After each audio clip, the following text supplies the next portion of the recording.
Welcome to the Busy Being Born podcast with your hosts Kamande and Kigondu.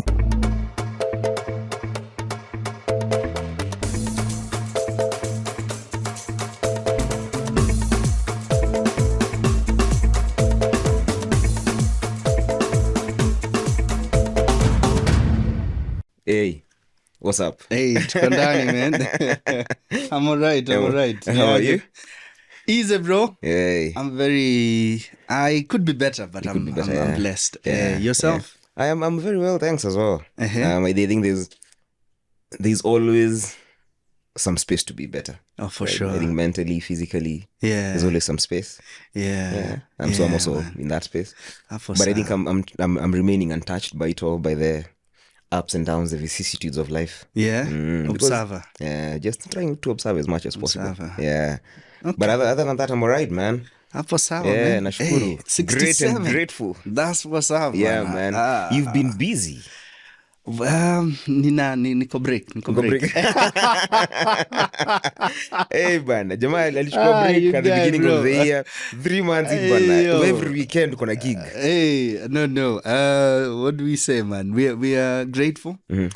New year, we got to keep pushing, man. Yeah. Tuna ujana, tuna nguvu ya ujana. Mbona tusifanye kazi? Yeah. Maze? But pia imeni affect physically kiasi.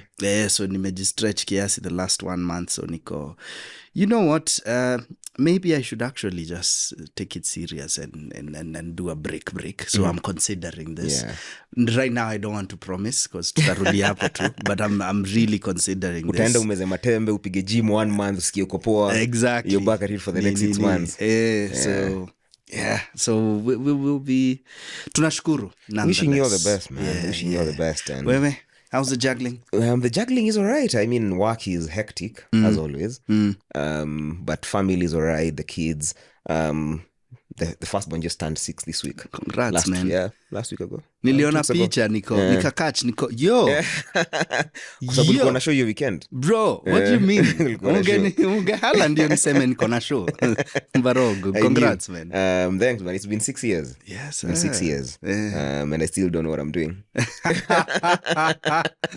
Kila la heri, Na man. guess mbaya. Yeah. But our guest today atatuambia how to not guess as Sindio. much, or rather the reducing the guesstimation. Well, guess what? Yeah. Link Bill alisema we are all just winging it, man. Yeah. All the best. So I think the only thing I'm not winging at is just being okay with it. Okay. I think that hiyo niko sawa. Like niko okay to na the ups and downs mostly. Yeah, there's peace there. There is peace. That's what's and up, happiness. Speaking of guests, we have a guest. We have a guest. Tell me more, We Maze. have a guest. Oh, are they brilliant? Of course. Next level. Buddha. Hiyo ni swali nakaja. You're brilliant. What do you mean? Yeah. Good. Labda sasa hizo zingine, tunaweza Are confirm. they representing the motherland? Even mpaka how they address. Of course, for those who are watching this on YouTube naona already amekam in African wear. That's what's But up. they are very much so. Good. And last but not least, are they busy being born? In a very inspirational way. good. I think I've had him on the list for a while since I met him. Yeah. Not actually since we started the podcast, because I'd known him prior to that. Okay. I mean, I'll tell you how I know about him.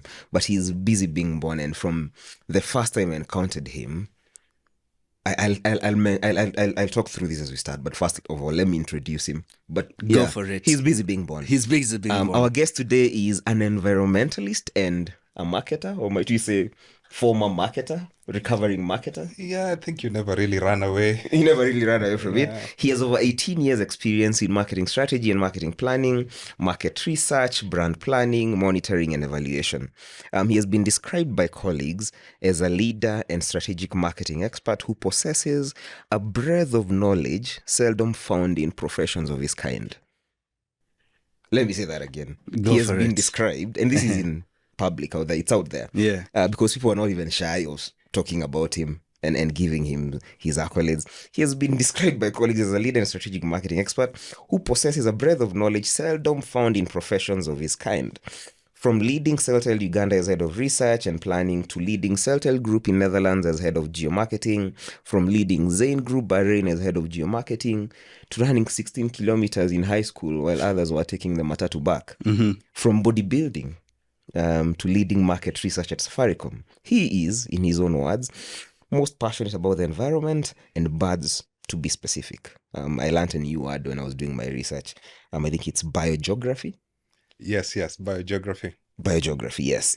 He's currently a part-time director at Snap Africa, a leading provider of full-stack software solutions and design excellence across the continent, while also carrying out research in biogeography. And one of those places is on his YouTube channel, Lost Wings. He was recently featured in Kenya's birding community as a legend. This is in October last year, for the unique sighting of a bird called the bamboo warbler. Did I get that right? Yes, bamboo warbler. Bamboo warbler. Seen for the first time in Kenya on that auspicious Global Big Day. Global Big Day is a day of celebrating birds, or Yes. you tell us more about it, Victor. I'll tell you more about it. Yeah. He holds a PhD in environmental planning and management from Kenyatta University. And above all, he is a wonderful human being. Ladies and gentlemen, we give you Victor. Doesn't anyone call you doctor? Well, some people insist, but I kind of try to. Well, we insist. I try to stop them, but it's a losing we just say battle. Victor Ikawa PhD. Yeah. Hamtaki daktari hapo. Hataki daktari hapa. Thank you so Okay. much for making time. Yeah, thank you for inviting me. Let me say how I met you first before we even jump into anything else. This was around 2014. I don't know if you remember this, but you'd been invited at Dusit D2 I was working at Nielsen, and I was part of a young or emerging leadership program to talk to us about leadership. I don't know if you remember that. You might not. But I remember one thing you said. You started your keynote by talking about, obviously, leadership. And you said something that stuck with me, which was leadership is the ability to rally people behind a cause. Those are your exact words that I've carried with me since 2011. That's for 11 interesting. years now.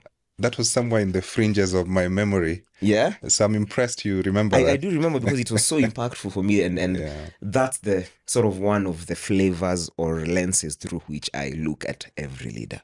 Can you rally people behind a cause? To date. And every time I think about my leader and the sort of thing I'd want from a leader, that is one of the characteristics I'm looking out for, and you always come to mind. Oh, Yeah. okay. Yeah, so that's how much of a fanboy I am of you. So I'm really, really honored that you could make time to be here with us today. I'm super flattered. Yeah, so karibu sana. Do you know that when I walked in and saw him, nilikuwa, why does he look familiar?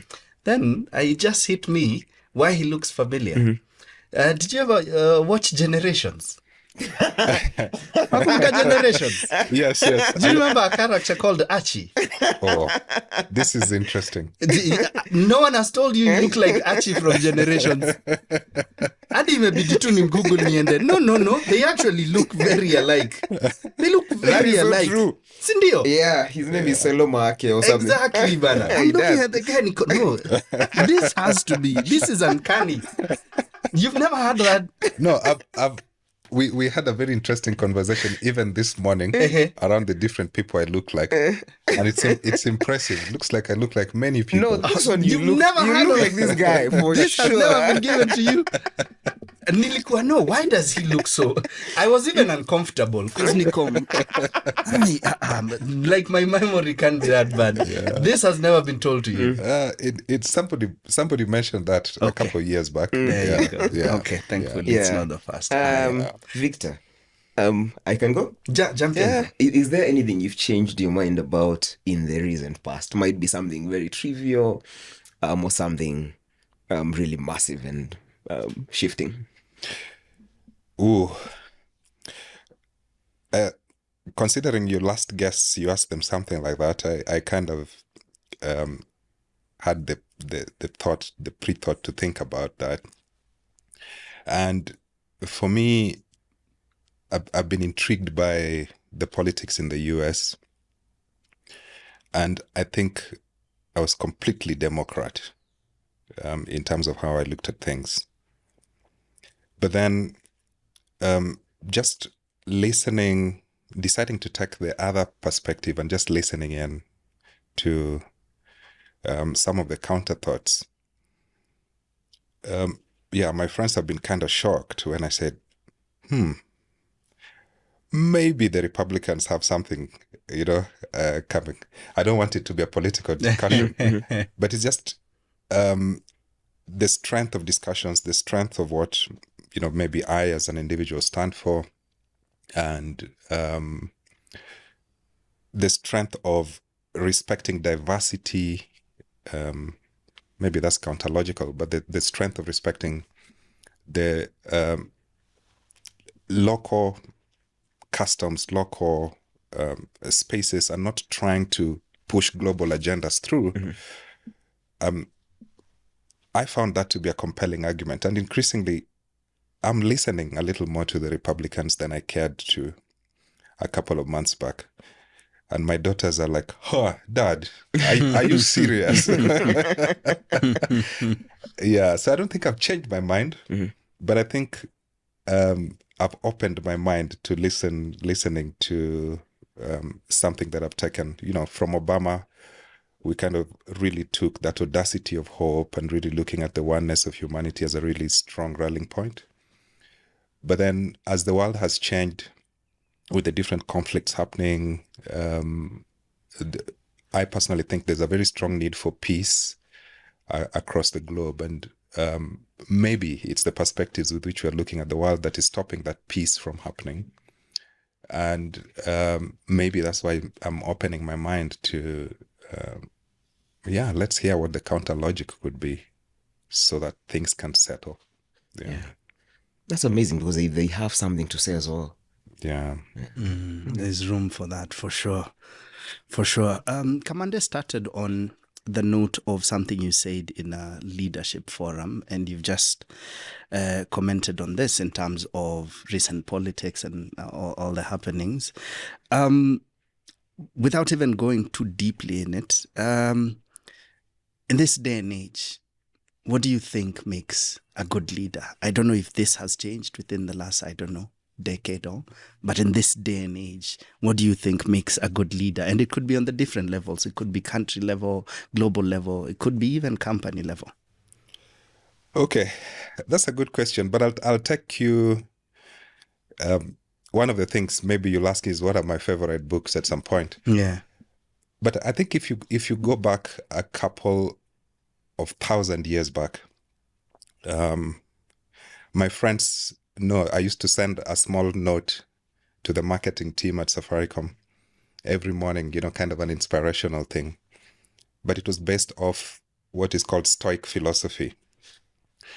And if you think about Stoic philosophy, some of the best answers to who's a good leader, what's a country, was a book by Plato called The Republic.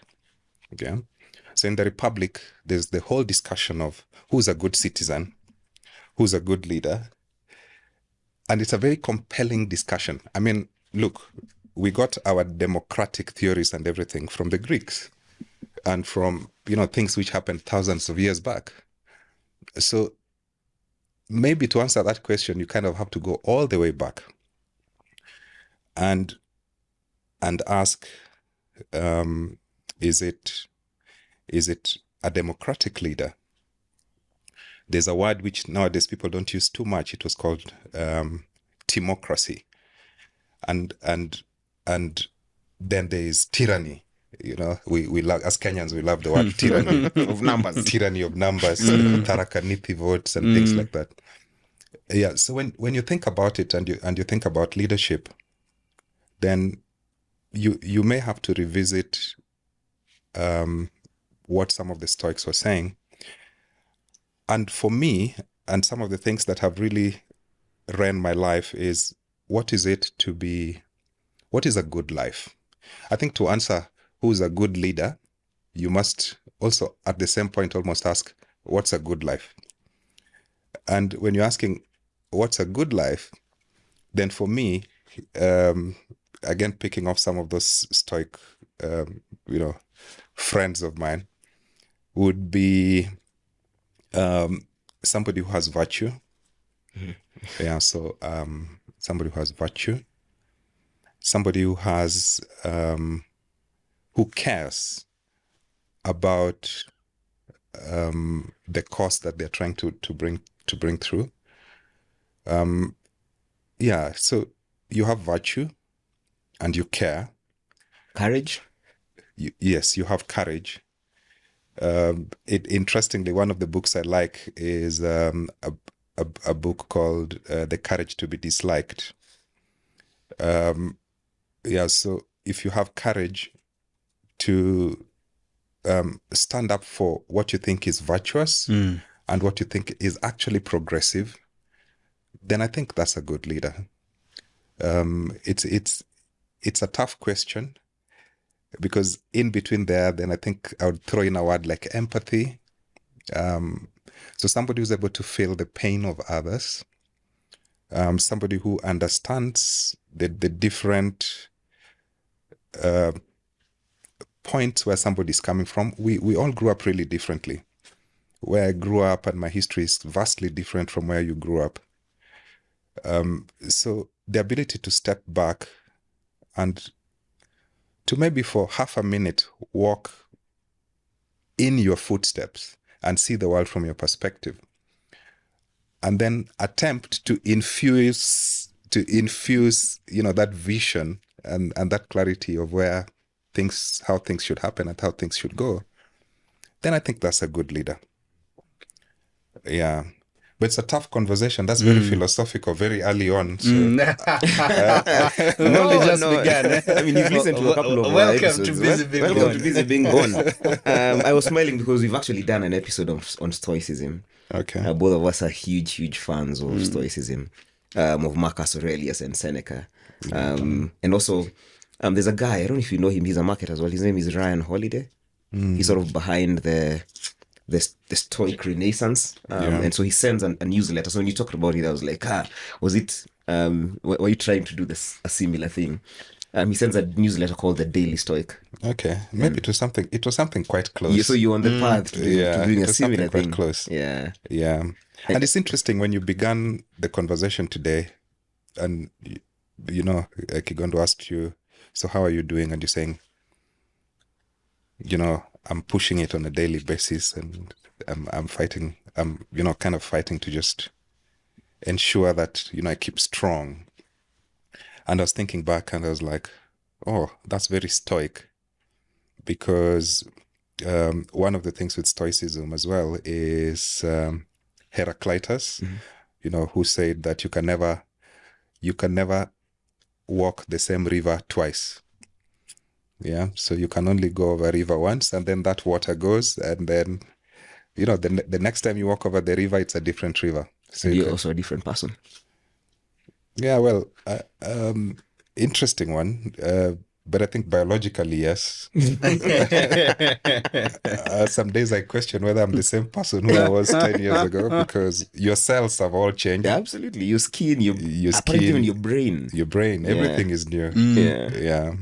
There are shifts there. Okay. Yeah. How about jumping there? And I know this conversation could jump into the professional now that we've begun there. But just picking off what you've noticed about Commander's answer, how are you? How are you? Yeah, I think I'm happy. I'm fine, and I'm feeling rested. For 20 something years, I've been really pushing it, and sometimes you don't have enough time to step back, slow things down, and just basically observe, take a stock check of yourself, and also reboot your goals. So at my life stage, my kids are a little older than yours, Kamande. Yeah, but you kind of begin to look at, if I'm to live a virtuous life, if I'm to live a happy life, what are these things that I need to start doing, or things that I should do more of that I've not been able to do in the past? So I think I've had that moment of reflection. a bit of it, unfortunately, because I was unwell. And just like Kamande, I also messed up my back for a very strong period of time. So all I could do was to sit and reflect on my life and things like that. And yeah, so I think I'm energetic. I feel like I've got a new energy. And I'm really thinking most of us, if we are able to, we should get a moment. I don't think you're able to pull it off in 1 week. I think it's something that needs a little longer break to be able to recalibrate, enjoy, appreciate the people around you, listen to different conversations and view the world just a little differently. Yes, I think it's something which I'm quite happy about in the last 1 year. That's good. That's Yeah. good. That's a really good place to be. Yeah. How did you get there? Yeah. Were you tired? Was it? Yeah. Yeah, so I think mental fatigue, maybe a lack of clarity of what my role was in certain tasks and in certain things. So again, maybe back to your leadership question. If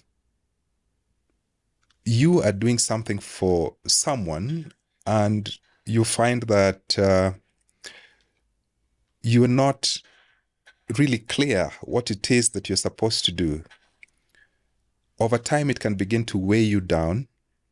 And, just that daily presence, Kenyans, we love working. 7:30 a.m., you're trying to overtake the next person so that you reach the office, number one. And it's largely a Kenyan thing, and maybe Jordan. Jordanians are also a little like that. Guys are crazy, and you're trying to get to the office before the next person. But once you get there, what is it that you're going to do? Are you really going to make a difference, or you're just, kind of on a routine kind of thing that you always do? So I think at a certain point, I started feeling a little fatigued, and that lack of clarity.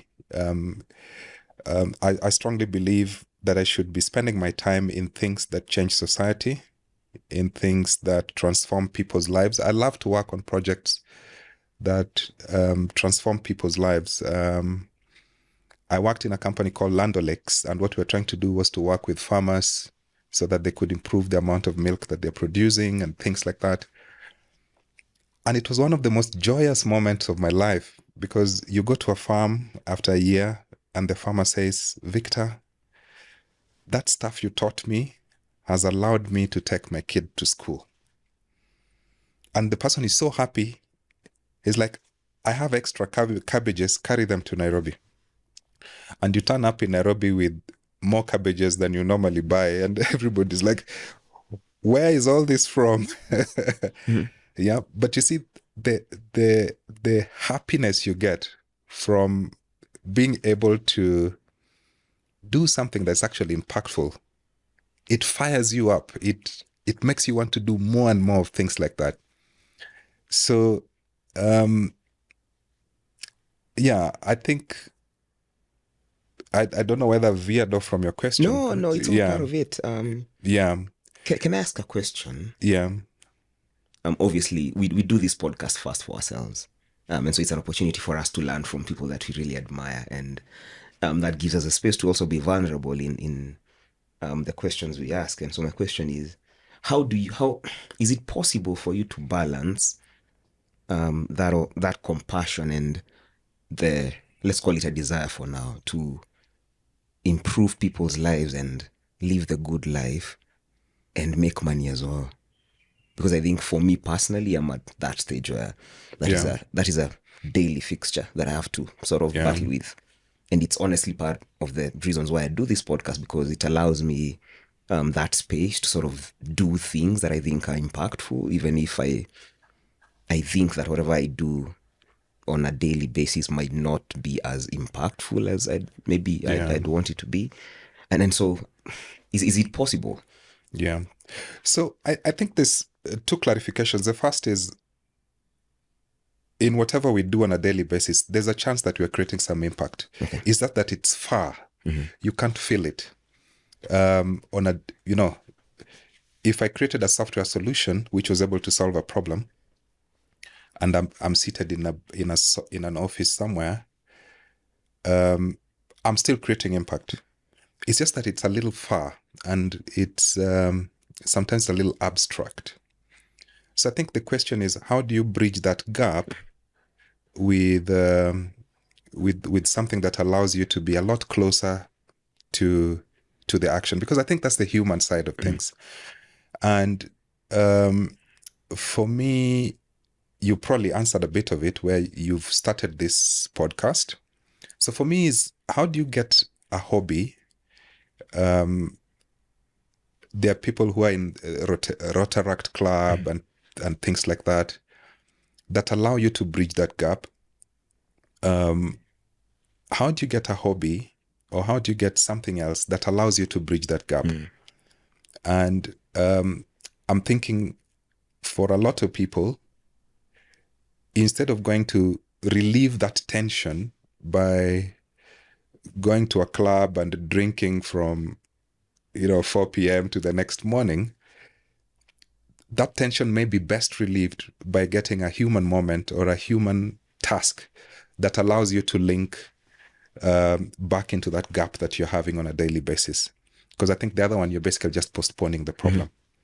Yeah, so for me, I think the whole space of having very strong hobbies that allow you to create a meaningful difference in whatever sector you choose is a key part of my daily survival. So, and the hobbies are diverse. There's a point in time, you probably don't know this, but there's a point in time I was the national Scrabble champion. I've probably been Scrabble champion nationally twice. That information is not anywhere I can find it. And I've done my research. Yeah, I've represented Kenya in different places, both within Africa and in the world. I think the last time I attempted a world championship, I ended up 80-something in the world playing Scrabble. Wait, in the world? Yeah, I got properly hammered. Wait, 80? I think I was 82nd or something. I'm talking about the world. We're talking about the world, not your Victor. district. Najua. We're talking about the world, and you're still saying 82 is being hammered. Yeah, it's being hammered. And it's being hammered because when I was growing up, in primary school, sometimes when I used to be number one throughout, my mom used to ask me, are you number one amongst clever people, or are you number one amongst fools? Okay, that was a little nasty of her, but it allowed me to have that perspective of what you consider to be good. Is it really that good? Yeah, so it changes your perspective of what you define as good. Yeah, it was a harsh lesson from my mother, but an important one at that. Yeah. Yes, I think hobbies. Right now, I spend a lot of time on the nature side of things with Nature Kenya, who are my friends and where I'm a member. And there are certain scientific gaps. So a lot of tourists, millions of tourists come to Kenya every year, and they come to look at our wildlife. They come to spend time with us in Kenya. But there's still loads of gaps in knowledge, even on the same wildlife. So I'm a naturalist. I'm able to use my skills to improve the knowledge of what we know about Kenya. So birds right now, but for my master's, I was doing trees. And it's basically just filling in knowledge gaps that exist and that completely begin to redefine. If you wanted to tour Western Kenya as an example, where would you go and what would you see? So that clarity in that knowledge is what I'm, doing my hobby. That's what I do in my free time to kind of fill those knowledge gaps. It's exciting. You meet new people, but you're also filling in things that are important for the country. and things that actually works. I think hobbies is an important way of bridging that gap, because particularly when you're younger and you have a family, your family has to be clothed, has to be fed, has to be housed, and so that it doesn't look like, what I'm saying is just philosophical. Those are practical things that have to happen. Yeah, but it's literally, how do you bridge for your own mental health? How do you bridge so that you feel that you're doing something meaningful, both for yourself and for the people around you? Yeah. Okay. Yeah. Oh wow. Remember when we were doing the introductions, and I was like, "Are they brilliant?" And you cracked up. What do you mean? What are you talking about? Well, yeah, clearly from the research, but also in person. Yeah, you Nico. see Okay. it. Hey, bana. Now, in that line, maybe we could throw it back to the beginnings of the making of the man. I love that you've taken us back to that memory of your interaction with your mom, and the number one bit. At this point in your childhood, and maybe we could even start around there. At this point in your childhood, what is important to you, especially when your mom says this? Is it the topping the class, or is it the consistent improvement of, I don't know, maybe it's too deep to think of self, but how are you looking at you being as outstanding then? This is in Homa Bay, right? Yes. That was in Homa Bay. Yeah. So let me describe Homa Bay when I was young. Please. So Homa Bay was this, I would say, sleepy town. It was called South Nyanza District then, the current Migori County and Homa Bay County. And, it was a town which mostly had civil servants. My mom was a nurse, and my dad was a teacher. And the whole town was, I think everybody in that town was really brilliant. So I picked up Scrabble from Homa Bay when I was young, because the national Scrabble champion then was a teacher at Homa Bay High School called Onani Magwanga. And, we kind of just small boys, we used to go and sit behind and watch him play. And we're like, whoa, what word is that? But the whole town had that vibe of people were curious. When Museveni ran over Uganda and became president, half the boys in class were so happy, was like, yeah, I'm with the movement. But these were really tiny kids, but they knew what was happening globally. And, we could sometimes talk about, almost read Museveni's speeches, and we're so proud of him then, looking at all the sad stuff that happened in Uganda before the revolution.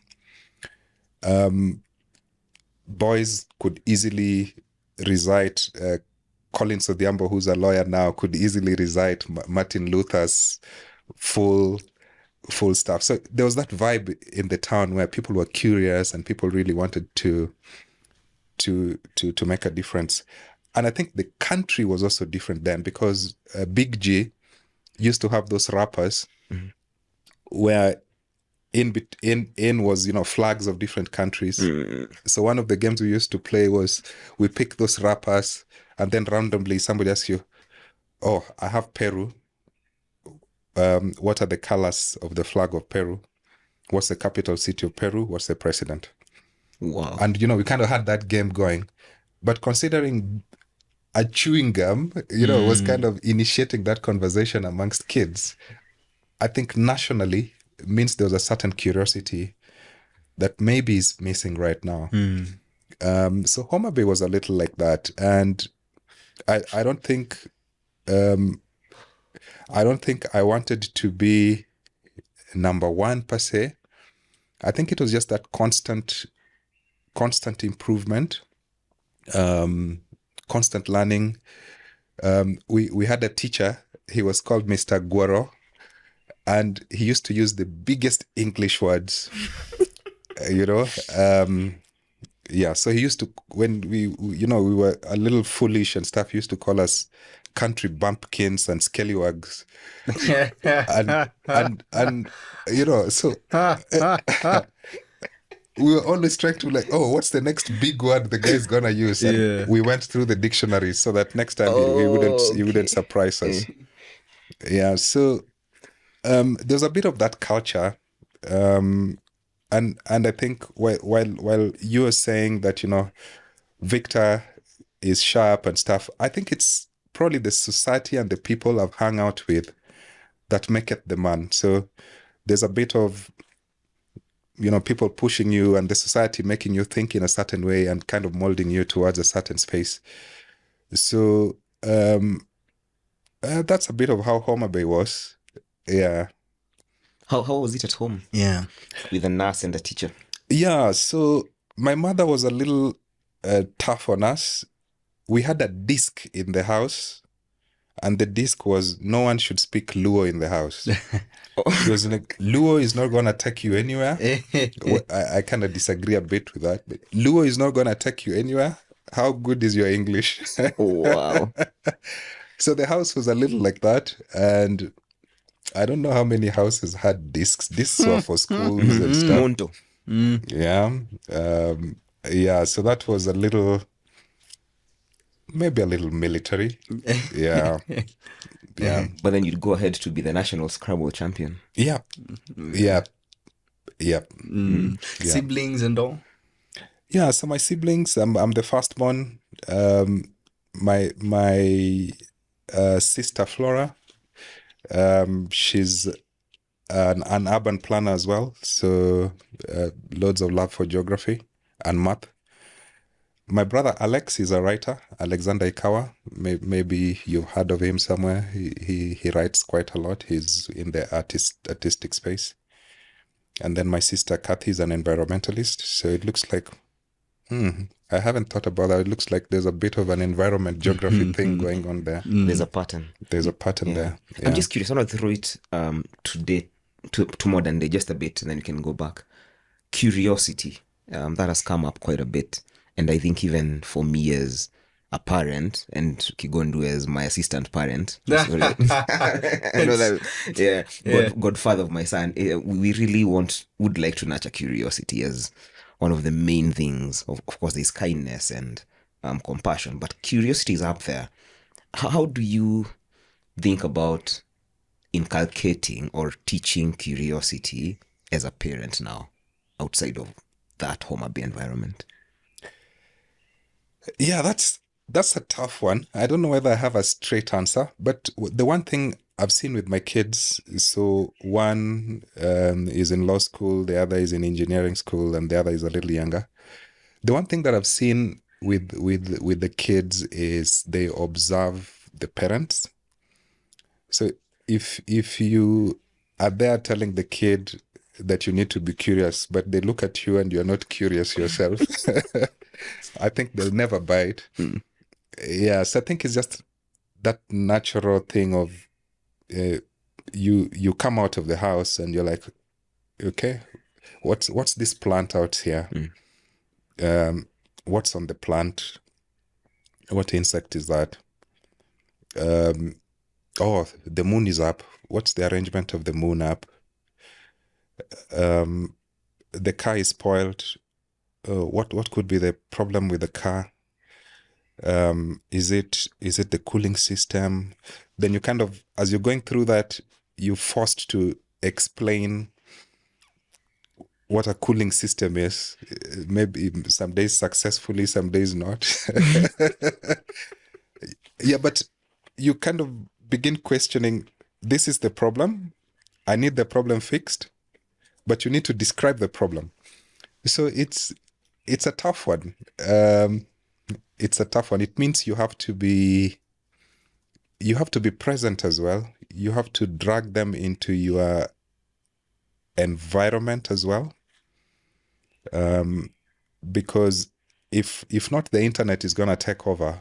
If you don't force them out, not really force them, but nudge them out of their comfortable spaces, travel out with them in a place which is unfamiliar, then maybe they begin to question, oh, this is how people here are, these are the problems that they have, or these are the solutions to this kind of things that this other area has.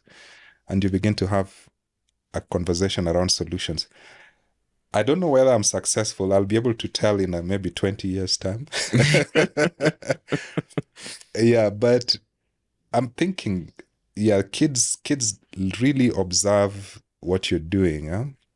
Yeah. Okay. Yeah. Got it. Good. So Homa Bay, which school are you going to? So, Homa Bay, yeah, because I was number one a lot, I ended up at Alliance High School. So at least the pressure from my mom was if I became number 10 or number 15, it was not amongst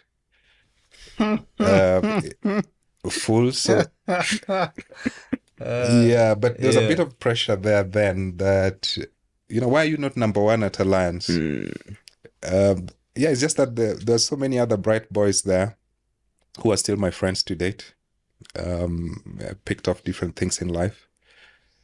But then the different thing about that was the boys came from everywhere within the country. So I got to have friends from Marsabit, from Mandera, from Tana River, which was really nice. Which means even today, if I wanted to travel to Marsabit, I just call my friend from Marsabit and ask him, "Oh, are you people fighting there? Can I go? Is it safe?" And he's like, "Oh, come right through." Or Turkana, my friend Paul Ejore. Yes, I think that was the interesting thing about Alliance. But then there was also the curiosity and learning and challenging. On Saturdays, we had half day in the morning in the house I was in, which was Selwood House. And then in the afternoons, we could kind of just sit and read books and stuff. So with my friend Joel Ochieng, Bahati Moseti, Gregory Mutai, yeah, so we could just sit, read books, and have fun to kill time. But we're not bookworms like that. A lot of people have the perception that those are a bunch of bookworms. I think we had a lot of time for jokes. We still do till to date, and taking it life easy. But because people took different bits in life, it means I have engineering friends, I have doctor friends, I have all manner of friends. So if I have a problem, I can get very different solutions to what could be one problem. Yeah, so that has been, that was an interesting phase. Yeah, then after that, I went to do a degree in geography and French. Yeah, so I speak French. And then after that was Moi University, Maseno campus. It was not a university then. Then after that, went to work completely by accident. I was walking in town, and then I met my friend Mwairumba, who told me, "Oh, there's somebody." I told him I'm looking for a job, and he told me, "Oh, there's somebody doing interviews. You come. If you pass, you'll have a job." So I went to do market research. I had no clue there was something called market research, because in my impression that was something for people who've done BCom and things like that. But when I went and did the interviews, I probably had a natural aptitude for the math there. They told me come to work on Monday. Wow. And that's how I ended up in market research. Interesting. Very accidental. Yeah, I found it weird Yeah. what he studied and what he ends up doing Yeah, from the start. totally. So it's an interesting explanation. Yeah, but let's do you mind if we just double click on some of the No stories worries. there? Yeah. One of, to use corporate jargon, double click. Have you always been sort of intentional about spending time with friends and maintaining relationships? Because one of the things that's really coming out is you've maintained relationships, and you can remember a lot of people by two names even from back in the day. Was that something that always came naturally to you? I don't know. I'm naturally an introvert. I don't know whether you read that straight away or is something you're able to see. So I'm naturally on the introverted side, but I think I make an intentional, an intentional try. Sorry for that the tautology, to meet, to have conscious relationships with people, meaningful conversations with people. So people I've worked with, the moments we've spent together, I try to be genuinely having a conversation with them. Yeah, because from there you learn things. But yeah, while I know some stuff, I'm not a tower of everything. When you know many people, your width of knowledge really, really increases. Yeah, so you know things by extension.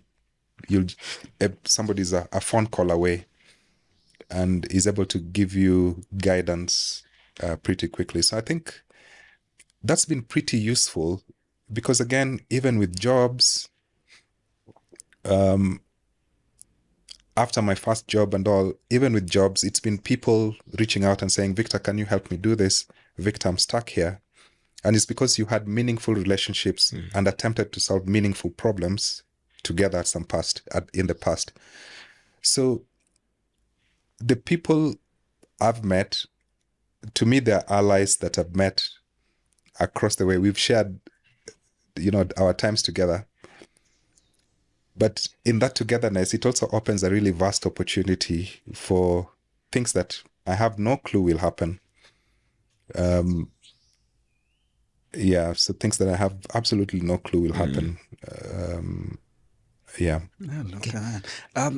What about the campus experience? Is there, say, a lesson that to date you still live by, that if you're to follow to the where you found that philosophy of looking at life, it probably was from that season? Is there any of those? And if not that, are there any highlighted memories from the campus experience? Yeah, so campus was to me a strange place. My undergrad, I think my high school was better than my undergrad campus. Hey.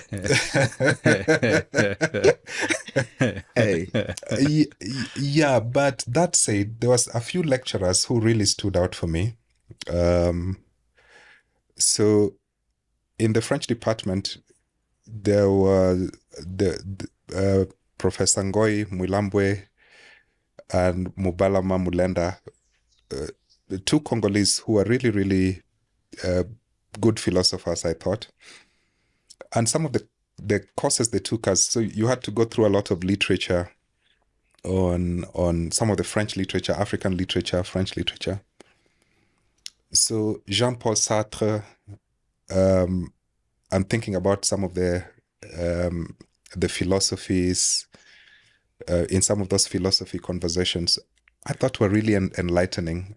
And I think those are lectures and life lessons that need to be taken very seriously. Because let's step back. You have to, first of all, ask yourself, why are you alive? What's your role in you being alive? And then ask, what am I going to do next after you have that clarity? So there's Professor Ngoi kept on saying, the most important attribute for a man is responsibility. So you say, la responsabilité est l'aspect le plus important. So responsibility is such an important thing for you as a man or woman. And once you're responsible, then you're a strong person. The country called Burkina Faso, when you translate it, I think from whatever language it is, it actually means the country of the upright man. So when you are strong, when you're responsible, that's an important thing. So I think for me, what I learned in that French class philosophically helped me really ground what is it that I'm going to do. And if responsibility is the most important, then the way you deal with things in the office, the way is different. Yeah. If it's just a job, then I don't think it would sustain you for that long. Yeah. So you have to get into a bit of an internal strength and really push yourself. That some days are tough, but I choose that I'm going to be responsible. I choose that I'm going to take the right path. Because days are tough. There are some days which are super tough. Yeah. I like that. Yeah. What about the hobbies, the bodybuilding, the bird watching? Are these beginning then, or we are yet to meet the side of you? Yeah, so I think bodybuilding was a bullying response. Okay. In high school. Okay. What happened is if you're number one a lot in a local primary school in South Nyanza, and you are the prefect and you look organized and you write noisemakers all the time, then invariably that small society is going to turn on you. You'll get picked on. So I'm the kind of guy, the boys used to say, we are going to close with you. Tutafunga na wewe. In Luo, waboloro kodi. So it's waboloro kodi. Yeah. We are going to close with you. So on closing day, life is thick. After you get your number one prize and all the badges for all the subjects. There was school milk as well, and they used to extra school milk. If you remember, if you are in the village, there was in the carton, there were 3 layers. So you'd get one whole layer. I think there were 27 packets of milk for yourself. So some days I had a whole carton for different things. How could it be any other way? It's going down. How could it be otherwise? Yeah. So that was that was it. So life was a little tough that way. But then when I went to Alliance, it wasn't overt bullying where people will loro with you. It was a little different. Because I remember after 3 days, I met somebody who asked me, "Oh, from one, where are you from?" So I said, "I'm from Hobbies." "What marks did you get?" I told him. He's like, "Wow, you're so clever. Why didn't you go straight to the university?" So straight off, you see, that's a different. It's a different set of bullying. Yeah. Yeah. And then there were a couple of people who, were straight off bullies, washed their hockey kids and stuff like that, and rugby kids. Yes, at some point I was a tiny boy. I was like, people are picking on me because of my size. I'm going to do something about it. And that's how I ended up in the gym. So I think bodybuilding was a bullying response. Yeah, because the moment I became big, no one bothered me. So that was nice. Yeah. So I think that answers the bodybuilding. Did you enjoy it? It was useful because I loved rugby. So it was useful for the rugby. Yeah, you could pick people out in racks and stuff. So you could loro with people. Yeah. You played rugby as well? Yes, I played rugby. I played prop. I played second row. At some point, I was 8th one. High school, I think all the way from Form 2 up to Form 4, I was in the first team. So Wow. Yeah, so I played rugby. So when I saw you were Harlequin staff, I was like, oh, interesting. Yeah. Wow. This Yes. is man. Yeah. You know, from the day when someone asks me, "What's your favorite episode?" This has to be I'm it. updated. Yeah. What about the Scrabble? Yeah. So Scrabble, I think there are a lot of dead moments. In college, there's a point where we rioted and, we're thrown off for a year. Then there's a point where somebody else rioted, but we are the ones who got thrown off for another year. So we got 2 years literally doing nothing. And there's a lot of dead time in campus. And even back at home, there was a lot of dead time after high school. You kind of had to wait a bit before going to the university. So in that period of time, I picked up Scrabble with the Migori Scrabble Club. My parents had moved then to Migori. Okay, so it's no longer Onani Magwanda. Yeah, it's no longer Nani. They weren't too far away. But now it was a different set of people. Odongo, Julius, Ngoya, so a couple of people. So we started playing Scrabble quite seriously. There's a friend of mine called Okumu who had been with the Machakos Club. And at some point he was like, if the Machakos people came here, they would whitewash us. And Machakos people had really strong players then, Kimani Masharia, I think Gitonga Nderitu, a couple of very, very interesting fellas. So we really improved our game.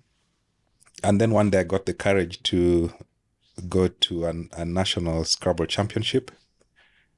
And I think I came 16th, which was really nice. In your first attempt? In my first attempt.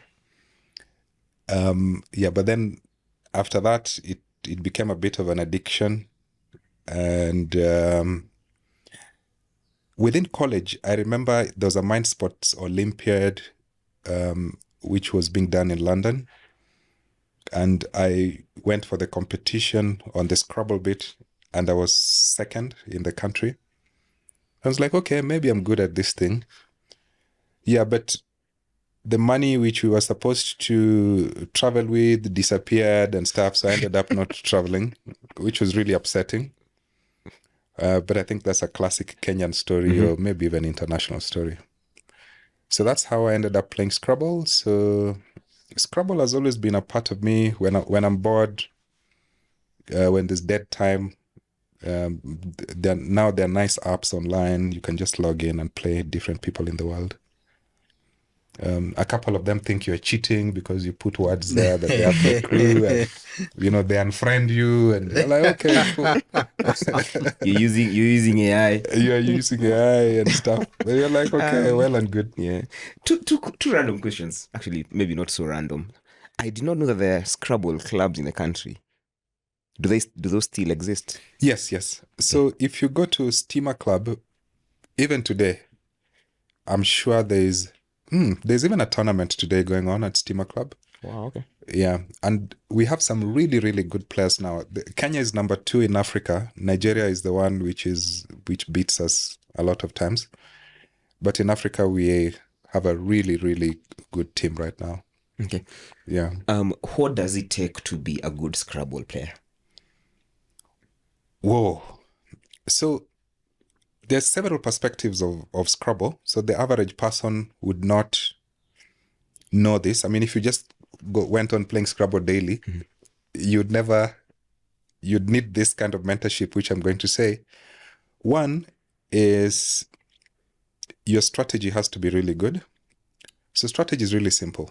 If you look at the tiles within the Scrabble board, there are 100 tiles, but there are 12 E's, there are 8 O's, there are 4 S's, 2 blanks, 1 Q, Z, blah, blah. So you must understand that distribution of tiles in your head. Yeah. So as the game is going on, you must be able to account for 4 S's have been played. There's still a blank and a Q in. So that has to be going on all the time. So at any one time, there's that back math going on of what has been played versus what has not been played. And then the second is the guy who invented Scrabble. He was called Sir Alfred Barts. He basically took a newspaper and looked at the distribution of tiles. You know, if you take an alphabet in a typical newspaper, you'll end up with the distribution which you have in Scrabble. So the most numerous tiles are R, E, T, A, I, N, giving you the word retain. Yeah. So And 1 point per word. so each is 1 point. But just remember, Per letter. your probability, you're a data scientist, your probability of getting into the bag and picking a tile, that's where your highest probability is, because those are the ones which are most. Then now to the English. So if you have retain, so you've already resolved the math, then you pick a second tile in the bag. Let's say you pick for me a tile. Give me a random letter. M. M. So you have retain and you pick letter M. Straight off, you have a 7-letter word, which is raiment, or Muslims, minaret.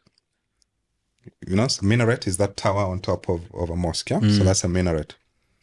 So you've given me a random, yeah. So you resolve the probability with an English word. Yeah. Yeah. Give me another random one. Q. So with a Q, there's nothing. So you have to get rid of the Q. But supposing there's a U on the rack, somebody had played a word with a U, then you can write the word quainter, more quaint, quainter, with the Q you've just given me and a U on board. You get? So there's that math going on, and it's ashashinda game na hata hatujaanza. I'm tired. Nimechoka by the way. Ashashinda hatujaanza. Hatujaanza. You know, that's very good. Yeah. God, that's such an advantage, just knowing this. Yeah. Even That's what it takes before to you be play. good, right? Yeah. Yeah. If you're going up against anyone, Yeah. Yeah. at least at that level, it Yeah. means they sort of have the same fundamentals. Yeah. So Ish. yeah. So retain is one combination, but supposing you didn't pick retain, what's your next probability? It could probably be, instead of the T, maybe it's a D. Yeah. So redain. Let's just say the word is REDAIN. Then you randomly go into the bag. You pick an O. You'd write the word aneroid. Yeah.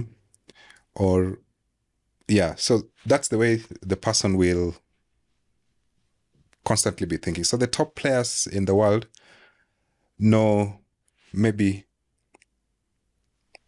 400, 500 such combinations for 7 letters, for 8 letters. And then there are things called hooks. Like you play a word, like let's say boy. What word can you add after boy, apart from S? I think the word F now is allowable. Boyfriend, boyf. But there's a geographical word boyg, BOYG. So those are hooks. So you kind of have to know that as well. So that's is a whole. We can talk Scrabble the Yeah, whole we day. can. No, clearly. I just have one follow-up question. Yeah. How do you train to be good at Scrabble? Is it by just doing the reps and playing with really good people? Or are there extras that you do outside of the board? Like an example being studying the dictionary. Yeah. So I think there are different strategies. I've played in different countries. So I've I think there are regional variations in terms of how people study. Kenyans love playing. So they play the game and they put a small bet under the table to just spice it up a little. So Kenyans is just number of games. But there's a bit of time I worked in the Netherlands and I was with the team there. So there's my friend Anand Budadev. And we used to only play 7 games a week. But in between, you kind of read and train. There are apps now where you can use, there used to be an app called Ziziva. There's one Woogles online. There's a couple of those that you can use for training to the different things to just kind of become good. And then there's a third bit which is tough to train anyone. So there's board management and just strategy. So if you're very good in strategy, yeah, that's just a different thing you have that makes it very hard for somebody else. Yeah. Hey, okay. This is so, that's such a weird tangent we took. Like, it's so fascinating in terms of looking at everything you've done. I'd never thought this was one of those. This was one of those.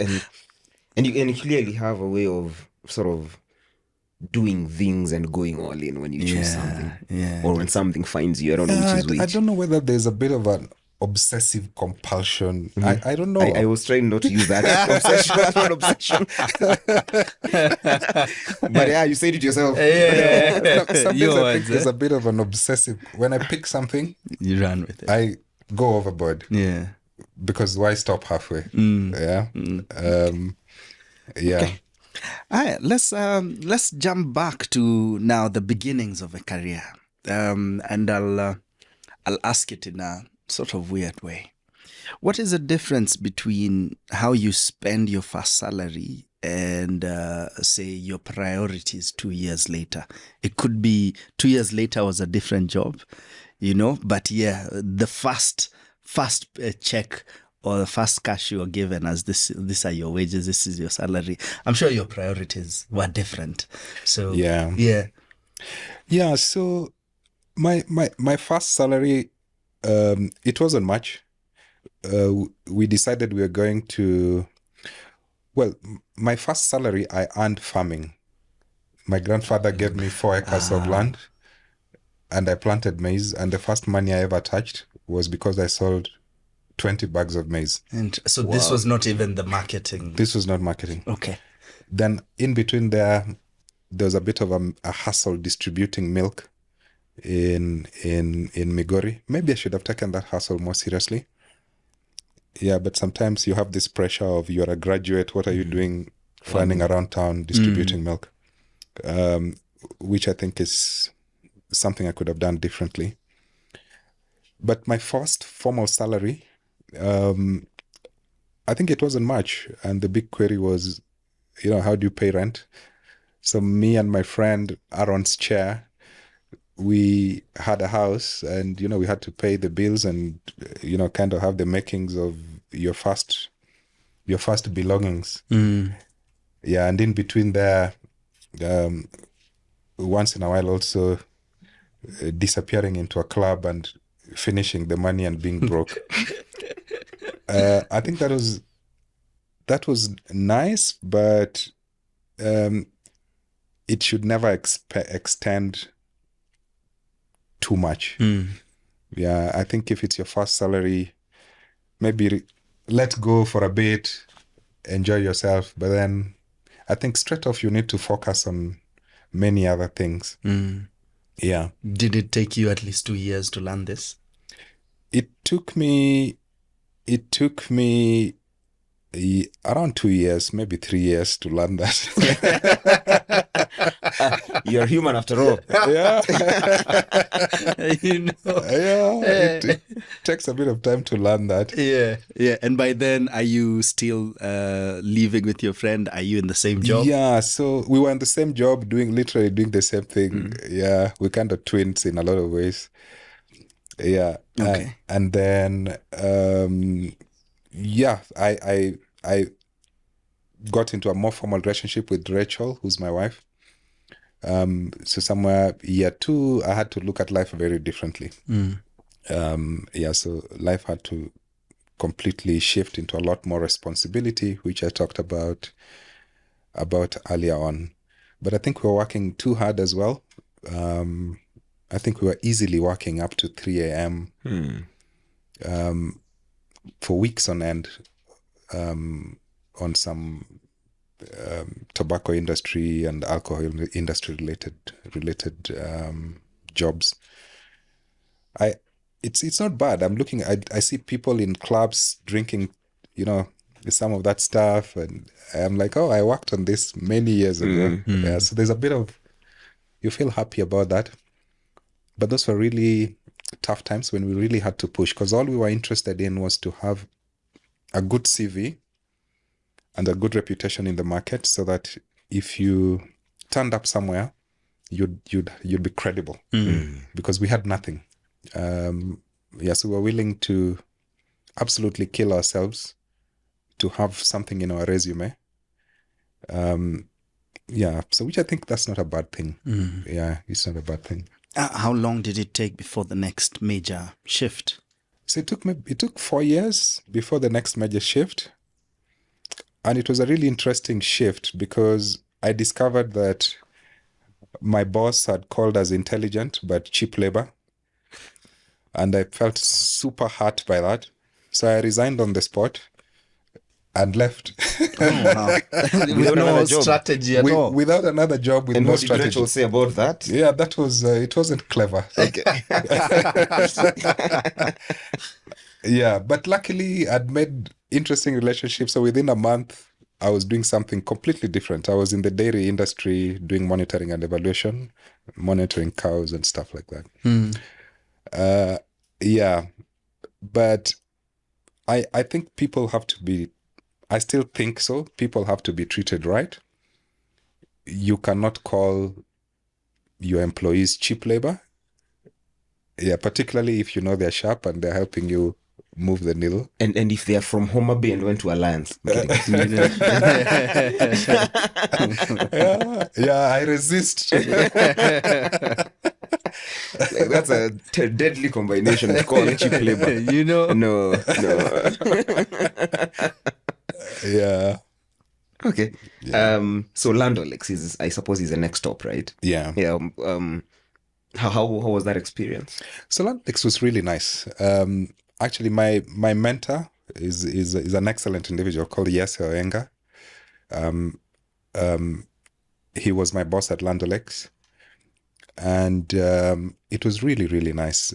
What we had was to really, the objective was a USAID project to improve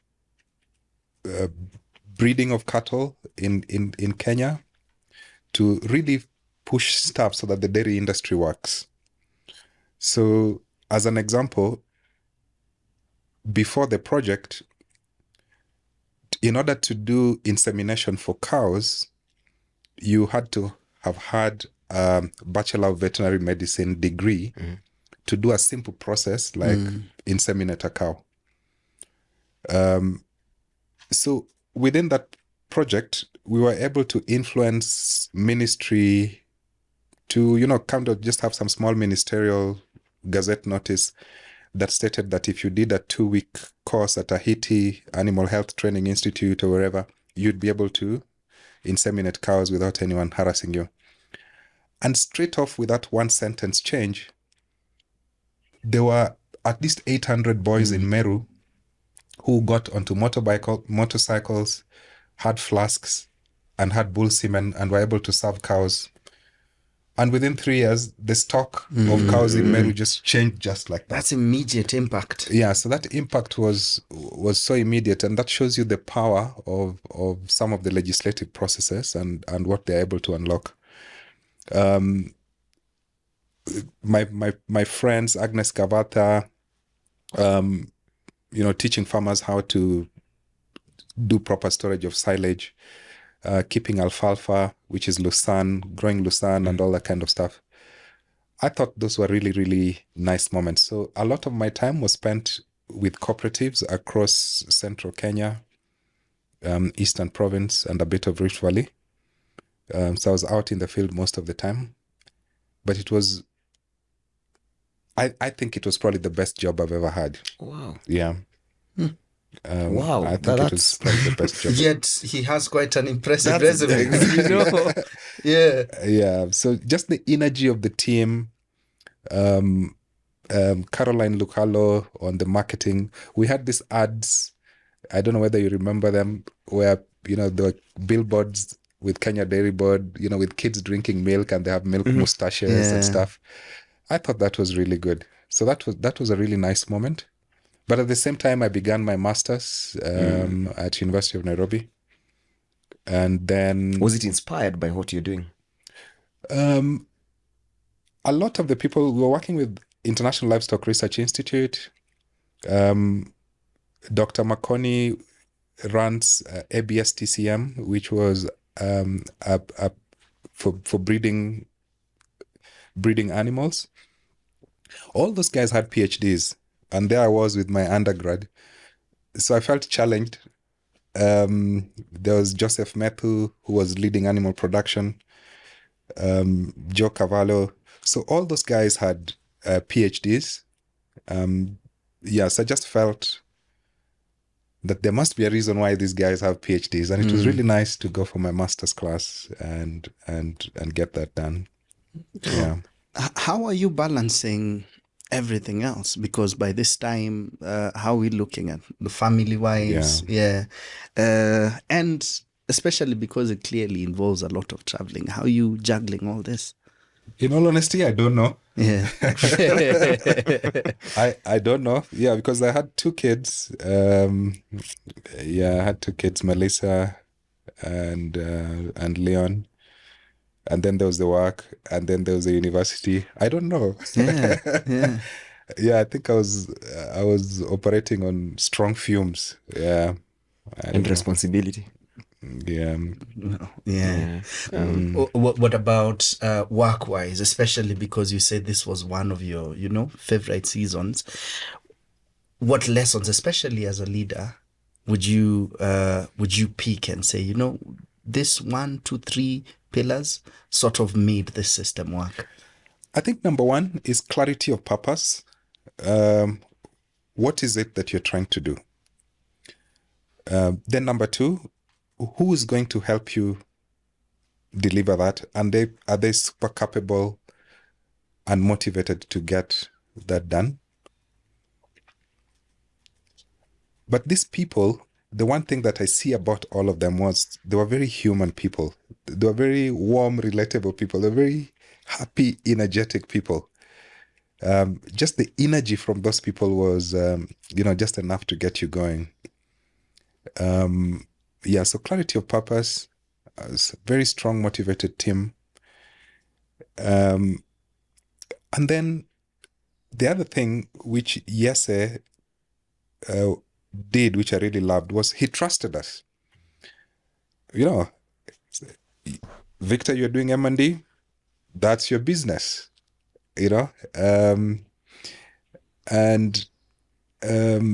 Caroline, you're doing marketing, that's your business. Methu, you're doing animal production, that's your business. And I thought that was really, really good because after that, you just do your best. You're not second guessing yourself. You literally just do what you're supposed to do. And when you need help, you just go have a quick conversation and whatever bottlenecks are unlocked. I saw that as well in my second job, in my third or fourth job when I was working in the Netherlands. The owner of Celtel, the owner of the company, once I got the job in Celtel, the CEOs of the different markets, Nigeria, is a big market. The CEO was attempting to bully him, into, we need you to allow this to happen. He's like, no, that's not my business. Talk to Victor in geomarketing. It's his call.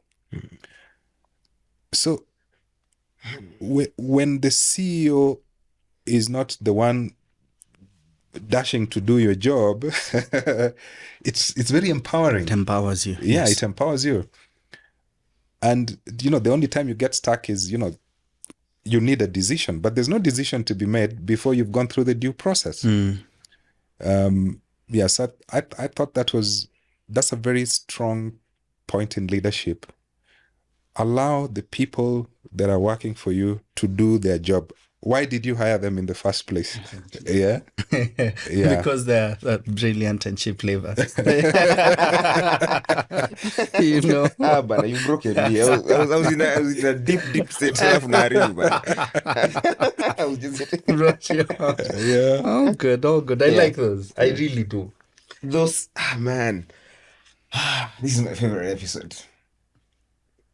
You're such a great man, Victor. Oh, thanks. Goosebumps too. Yeah, goosebumps too, and I'm learning so much. I'm just taking like tons of notes, and it's like everything you're saying is not just well thought out, it's also so applicable. And this is exactly why we do this, right? It's so applicable in, like, even for me personally, on my day-to-day basis right now. And so it's just wonderful, and so what's the word I'm looking for? It's such a pleasure and honor to be able to hear from you right now. Hey, you guy, man. I'm really, really grateful. Your specs are like all wet and more. I know, but yeah, it makes so much sense that I've always, again, fun, but I've always wanted to speak to Victor, right? And I felt that. Anyway, let me stop fanboying. So what happens after Land O'Lakes? Do you jump back into research, into market research? Yeah, so after Land O'Lakes, my boss went to work in Uganda. He went to work in Tanzania, then Uganda. But in Uganda, he attempted to get a researcher. I think he placed some ads. But he must have really enjoyed working with me, because he said, I couldn't find anyone like you. So at some point he was like, are you able to come to Uganda? And I was like, for Yese, I'll come to Uganda. When do you want me to come to Uganda? He's like, hey, slow down. I can get you to come for 2 or 3 weeks. You check. If you like the place, maybe we can arrange something. And, I trusted him and I liked him so much. I was like, yes, all you need to do is to tell me what you want and I'll get it done. So anyway, I ended up in Uganda. And the first task I had was to do a marketing plan for the telecoms. Remember, I was in the dairy industry. Yeah, exactly. And I had 2 weeks to do it. There was a hard deadline to do it. So the first week, kind of just putting the structures together and learning the telecommunication things like ARPU, average revenue per user, BTS, base transmitting station, CDR, call data records. So, just learning all that shenanigans, and then producing a marketing plan. I honestly don't know how it happened. It wasn't a disaster. Because they asked me to go and join them later. So I worked in Uganda, heading the research and marketing services. So the link between normal day-to-day operations, strategy. It's almost like the commercial link with the rest of the organization. And then we had a very small market share. That was Southern Uganda. And the market share was really going down. But we created a very nice campaign. So after a lot of the research that we did, excellent team. There was some guy called Martin Sebuliba, Dan Kaboyo, Fires King, Viola, what was her name? Muhumuza? Yeah. And we had such a nice, neat team. We're working under an excellent Tanzania lady called Caesar. So my work was to literally run around the country, figure out where can the business grow quickest, make a business case, do a rapid blitz marketing campaign. And by the end of the year, we'd moved from 6 to 21% market share. Wow. Which was astonishing. Yeah.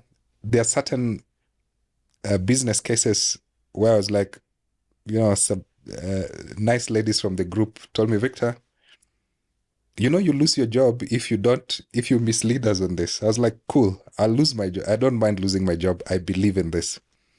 So one of the things we realized was fishing villages the guys have a lot of cash, but there was no network.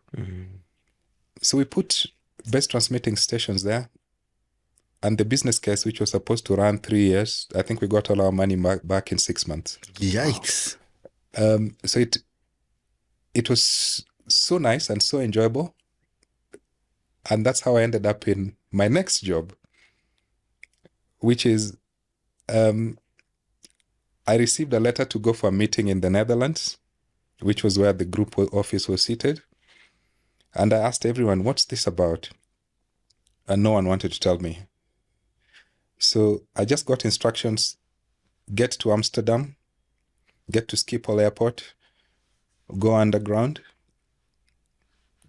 leave, make sure you don't pass the first station, come off at Hofdorp, and then the office will be in this particular direction. So I went all the way to Netherlands from Uganda. Then my first meeting was with Maurice Newer. And Maurice asked me, Victor, what's this meeting about? I told him, I'm not too sure. I don't know. He's like, Victor, you've come all the way from Uganda. You've crossed the whole of Africa. You are now in the middle of Europe. You've come for a meeting which you don't know. I was like, yeah. He's like, yeah, it was intentional. We wanted to give you a job. I'm like, oh, cool. You've done such a nice work for us in Uganda. So we wanted you to do the same for the group. And that's how I ended up doing the geo-marketing role for Celtel in Africa. So I was leading the rollout process for Celtel markets. Kenya, Uganda, Malawi, Zambia, Nigeria, Sierra Leone, 14 markets, Francophone. And that's how I ended up working there. So, so that's how I ended up on that one. I think by being super focused in Uganda and really changing things, it opened up these other interesting opportunities. Yeah. There are a lot of lessons, I'm sure, especially at the Netherlands and that experience. Though I'm also curious about Rachel's reaction, because this is a huge shift. Yeah. So how are we handling that? And is there a sense of, I don't know, I don't have a better word. Is there a sense of guilt when it comes to distance, or are you? Yeah. So Uganda was tough because my family was here and I was in Uganda. So, I kind of had to commute often. And then, Kenya Airways, I think it's an overpriced route. Entebbe is right here. Kenya Airways, if you're hearing me, because it's true today. Yeah. And it just costs so much money. And yet there's that opportunity. I mean, if it was priced right, I would have been, able to come weekly. So that was tense. The nice thing with the Netherlands job was now I had the opportunity to carry my family with me. Okay. Yeah. So, which is what ended up happening. So, we picked the whole family and we stayed off a small town called Leiderdorp off Leiden. Yeah. Yeah. Okay. Are you done with your masters at this point? Yes. Okay. Are there any lessons from Land O'Lakes that helped you succeed in your first attempt at marketing? I think it's be vulnerable. The first two, if you don't know, you don't know. Just be vulnerable. But show a desire to know, show a desire to know. Because a lot of times, some of the questions you are being asked, the people asking them also don't know the answer. But you see, when you're new somewhere, you think that the person asking you the question has all the answers. So you are insecure. You are tormented. Yeah. So I think just knowing that even the person asking you probably doesn't know, and it's an invitation to attempt to get an answer. Yeah. Okay. And there's 14 different markets. What's the most peculiar one of those? And if not peculiar, which is the hardest market? They're also different. Okay. Sierra Leone was just coming off the nasty civil war. So just driving in the country, the people looked sad and beat. There's a lot of people, a lot of cripples, people who'd been, their hands and legs chopped off and stuff like that. So that, just seeing that, it's sad. But then you also compare with Kenya, where you've come from, and you're like, whoa, Kenya is such a nice place. And I think a lot of Kenyans don't know this. Kenya is such a nice place. You go to places like Ghana, culture-wise, I mean, they've done a much better job preserving their culture than we have. So culture-wise, how they dress, what they eat, the different ceremonies. You're driving by a road and suddenly the motorcade is stopped. The chief is passing. And then there's a drama, and then the chief walks leisurely across. It's awesome. Yeah. Then there's this time I was in Tamale. Celtel had just bought Westel, and it was going to be rebranded as Zane. So there's quite a bit of work happening in between.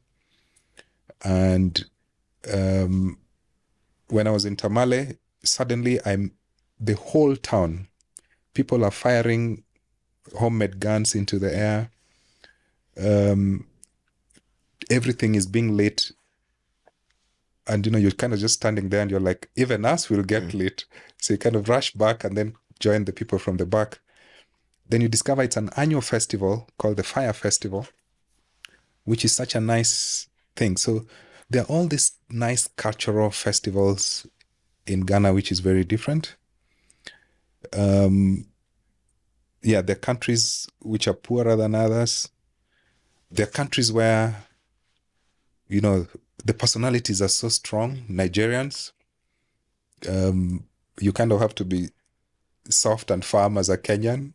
Because they have an opinion, even on what they don't know. So looking at that diversity of people and how they express themselves is interesting. The Kenyan market, Safaricom is out here, M-Pesa. How are you on that other side receiving this? Because I'm sure this was probably one of the strongest competitors comparing to the rest of the African market. Yeah. What's the strategy around that, especially then? Yeah. So, obviously, from Kencell to Celtel and all that rebranding, there's a bit of a back foot in Kenya. And then you have an excellent M-Pesa jump into the market. That really put the Kenyan operation in trouble. So the Kenyan operation was really on the back foot. And have, even right now it's Airtel, but you can see, they have to work hard. So there's that back foot. But at the same time, it fosters innovation because it allows you, because you have 14 markets, it allows you to innovate and introduce the same service in the other markets. So you're like, okay, Kenya is important. We won't get rid of Kenya. But there are these other markets where there's an opportunity to do a lot. So you find a market like Gabon, market shares were through the roof. It's a small market, but the average revenue per user in Gabon is so much higher than the average revenue per user in Kenya. So it allows you to play the same game, but in other markets in a slightly different way. So that's the one perspective that anyone seated in Kenya maybe misses. But when somebody has 14 markets, they kind of have, when somebody's struggling, they're able to support it from another. But for sure, Kenya was in trouble. Yeah. Great. Before we move on to the next stage of your professional career, in your master's, you say that you focused on trees. And at this point, maybe you're thinking of starting your PhD? Yeah, so my master's, well, I've said trees, but it's a degree. It was a degree in environmental planning and management, but I was looking at domestic biodiversity. So the different plants that people have around their homes. and also improving my geographic information system skills, so GIS, mapping, and things like that. So that's what my master's was on. I wasn't thinking about a PhD then. Okay. Yeah. I was not thinking about a PhD. Yeah. So what made you think of a PhD and again focusing on the same thing? Yeah. So again, one of the things that I've asked myself, who am I? What do I want to be? Whether I want it or not, I've accepted the fact that I love knowledge and I love to teach. And if there's an opportunity to teach, I'd love it. So that's who I am. I love knowledge, I love learning, and I love accelerated learning. And if there's an opportunity to teach, I'll teach. So a PhD allows me that. And it's just that acceptance that at some point, I would like to teach. Maybe I'm teaching already in my own different ways, but a different way to share knowledge with different people in a form that is allows them to absorb it in a form that's enjoyable. So my PhD was more a desire to teach at some point in life, through the acceptance that I love knowledge and I love teaching. Yeah. Okay. Yeah. That's a lot of self-awareness. Next stop, Safaricom? Yeah, so next stop was actually Airtel Group. Oh, Airtel, yes. Does this mean coming back home? Yeah, so in between, Zain Kuwait bought Celtel. So I migrated with my family to Bahrain, where we spent a couple of years. Completely different culture. In my mind, the Middle East was this place where there are bombs and stuff, just how it is in the media even today. But that's not necessarily the reality when you're on the ground. So, even the decision that we are going to the Middle East, I could see people a little stressed. Most of the European colleagues resigned, said no, they're not going to make that move. So, but, I went for a visit, look and see, and I was like, oh, it's a normal place. Mm-hmm. Yeah, and then stayed there with my family for 3 years. And then Bharti Airtel bought the African bits of Zain Group. Mm-hmm. And the actual reality is I resigned in that process. But resigned, but was still consulting for Airtel Group, because I still went to Uganda and I still went to Ghana to help them clear some projects now as a consultant. Then at some point, Airtel, told me, why not just come and work for us? And that's what I did. So I worked for Airtel for a short period, 1.5 years. And then there's a bit of organizational change and organizational politics. I was beginning to feel it was a little stressful. So I stepped out and began my PhD at that time. And the bigger bulwark of my PhD, first 2 years. Then after that is when I joined Safaricom. Yeah. Okay. Yeah. Any lessons from your 3 years in Kuwait? In Bahrain. In Bahrain, sorry. Cultures are very different. So as I said, Kenyans, we love work, and we work very hard. The way decisions are made in a country like the Middle East is very different. People sit, have a coffee in the evening and make a decision. Mm. They don't sit in a formal meeting and have a decision. Mm. So some of that can be a bit surprising. But there's certain things you learn from the whole Arab culture, kindness, really caring for the people who you consider your own, which I think are really nice virtues. So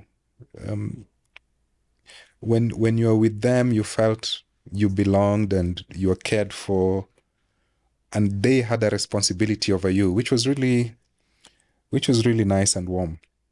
I'm not too sure I had the same kind of feeling elsewhere. So I think it's just the acceptance that cultures are different, but we should all be open-minded to see the good side of the different cultures. And human beings are fascinating if you really take your time to understand them. Yeah.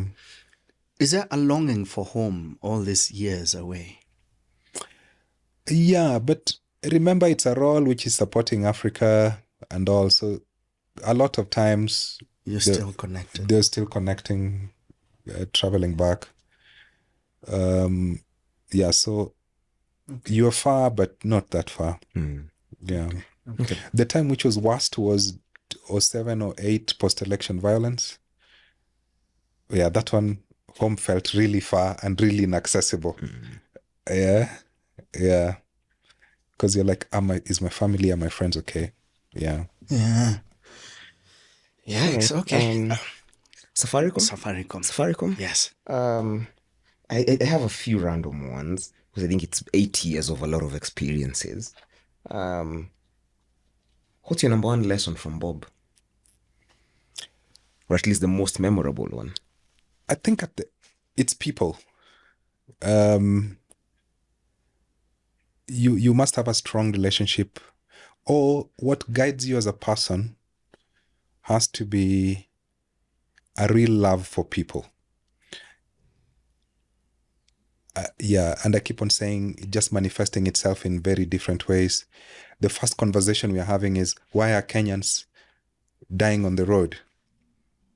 You know, why should somebody die on the road due to a road traffic accident? Why?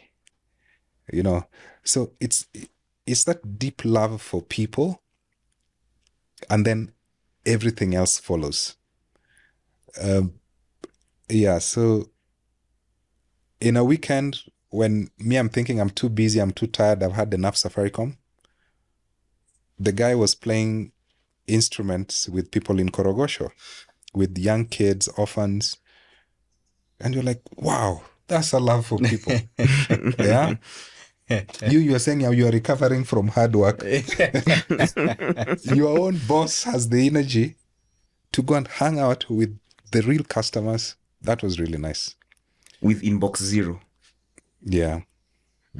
Yeah. Yeah, you talked about this somewhere. You were saying about one of the other things that you learned from him was just he was very responsive. Yeah.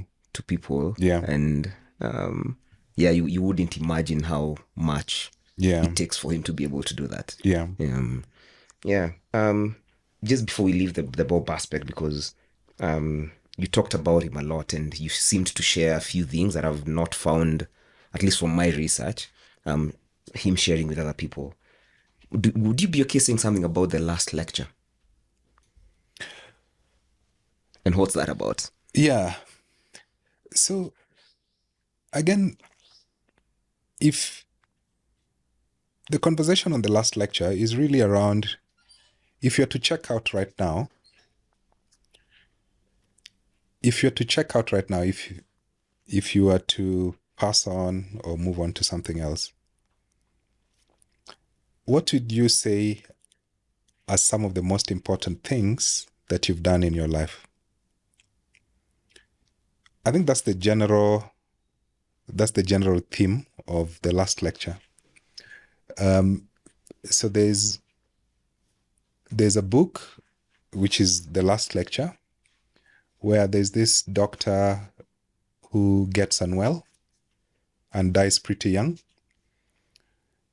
And that question of how do you spend, supposing you got a diagnosis for a significant illness right now, and you're told you had 6 months to live, what are you going to do in those 6 months? And in a lot of ways, the conversation with Bob and, literally almost the same kind of thing was, what's a good life? And, the summary of it is family. If you're to do a last lecture, family is super, super important. The people who are close to you, that's super, super important. and because I'm a Stoic, that you led a virtuous life. Yeah. Yeah. Okay.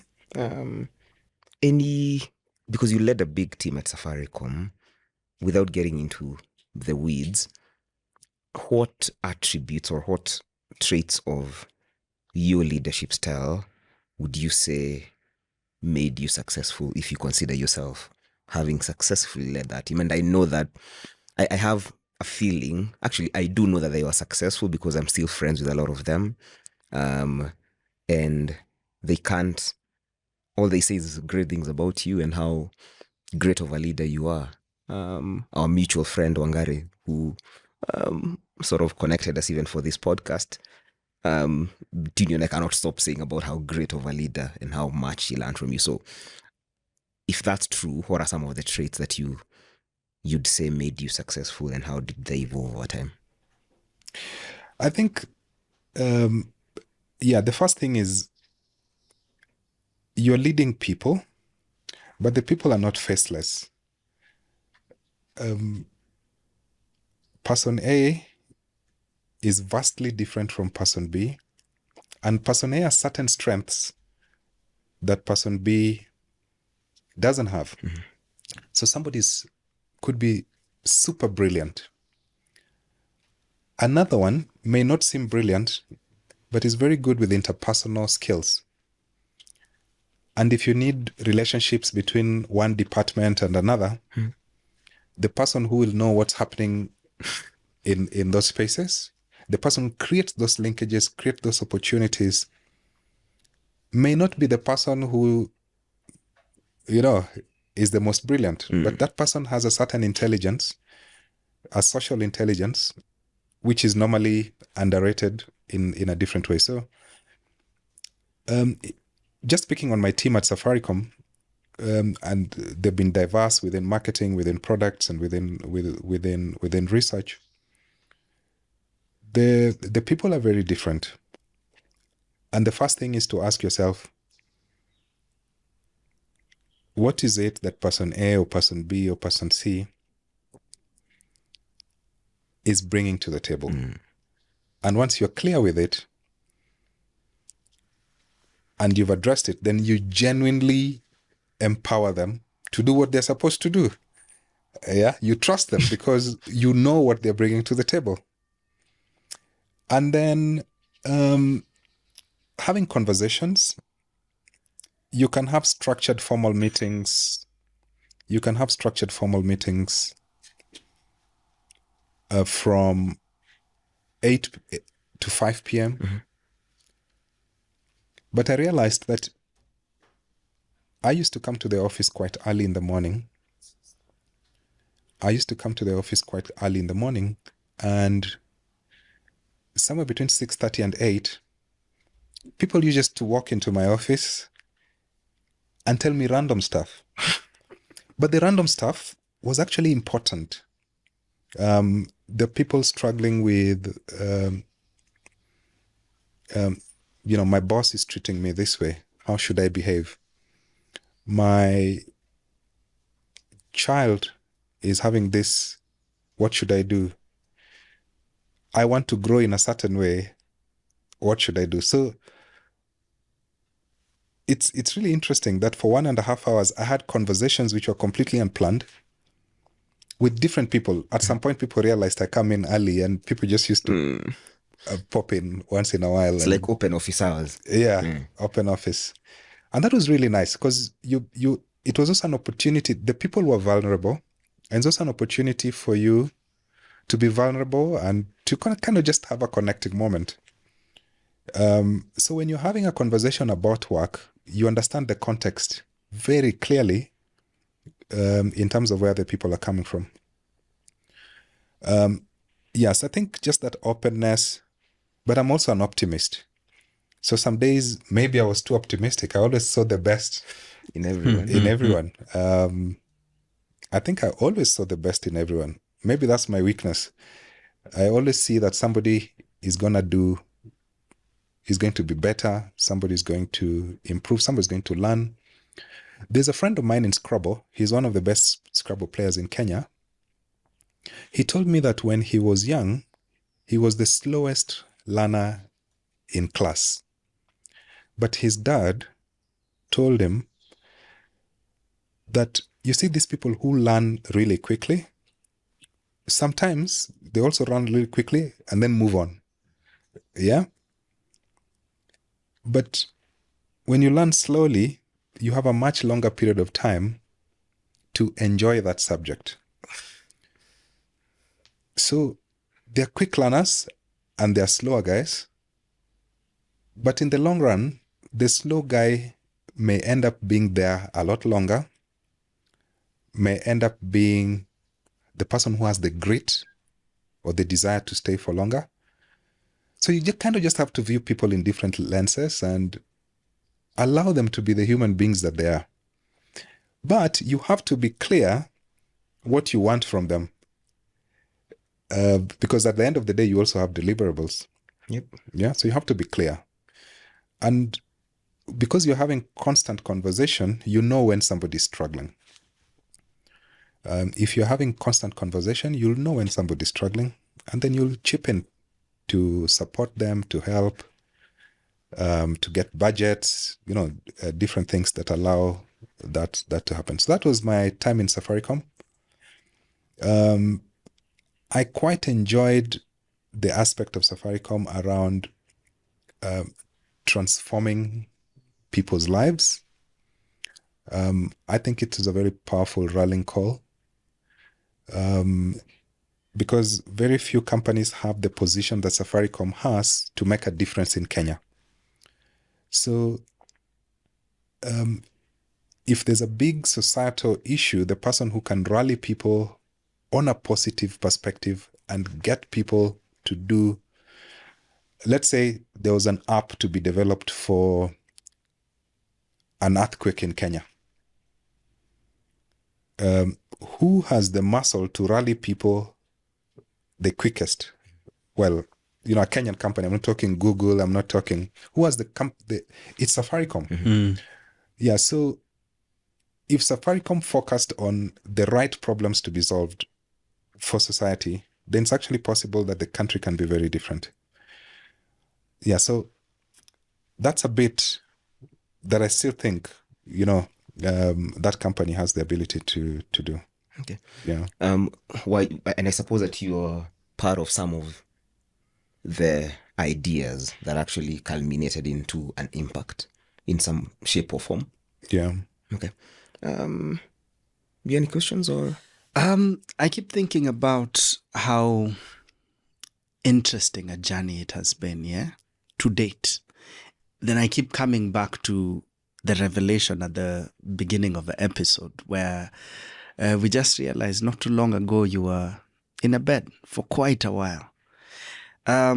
Looking back at your journey so far and looking forward, especially now that you're able to move about and be as productive in the physical way, especially, what are, say, 3 things you've thought of intentionally doing going forward? This could be family, work, and other. Yeah. So, family is always nice. We were just saying that, family is one of the things. If you had 6 months and you said 6 months is over, family. So family is something that is quite important.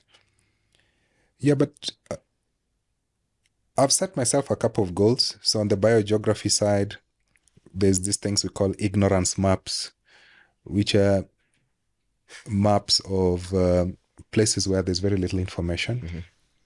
So I'm volunteering my life in terms of the biogeography side to, anytime I have a free moment, to really fill on those knowledge gaps for the world.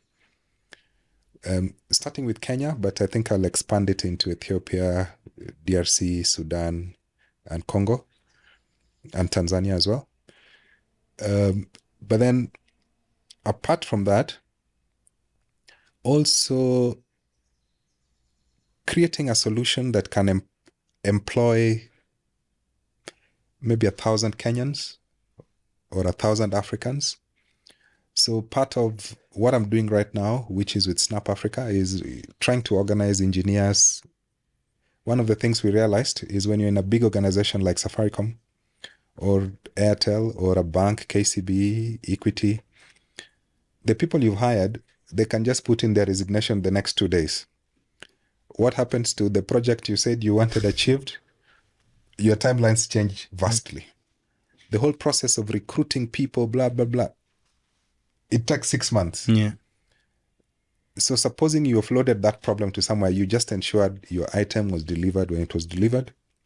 So you organize a bunch of engineers to make sure that that happens. That's what we are trying to do at Snap Africa. But that said, that's one of the things. That said, one of the other things I keep on dreaming about is how do I create solutions that employ a lot more people? I would really love it if I have 1 to 2,000 or 5,000 or 10,000 people employed and actively engaged on something that I helped nurture and create. So that's what I want to do.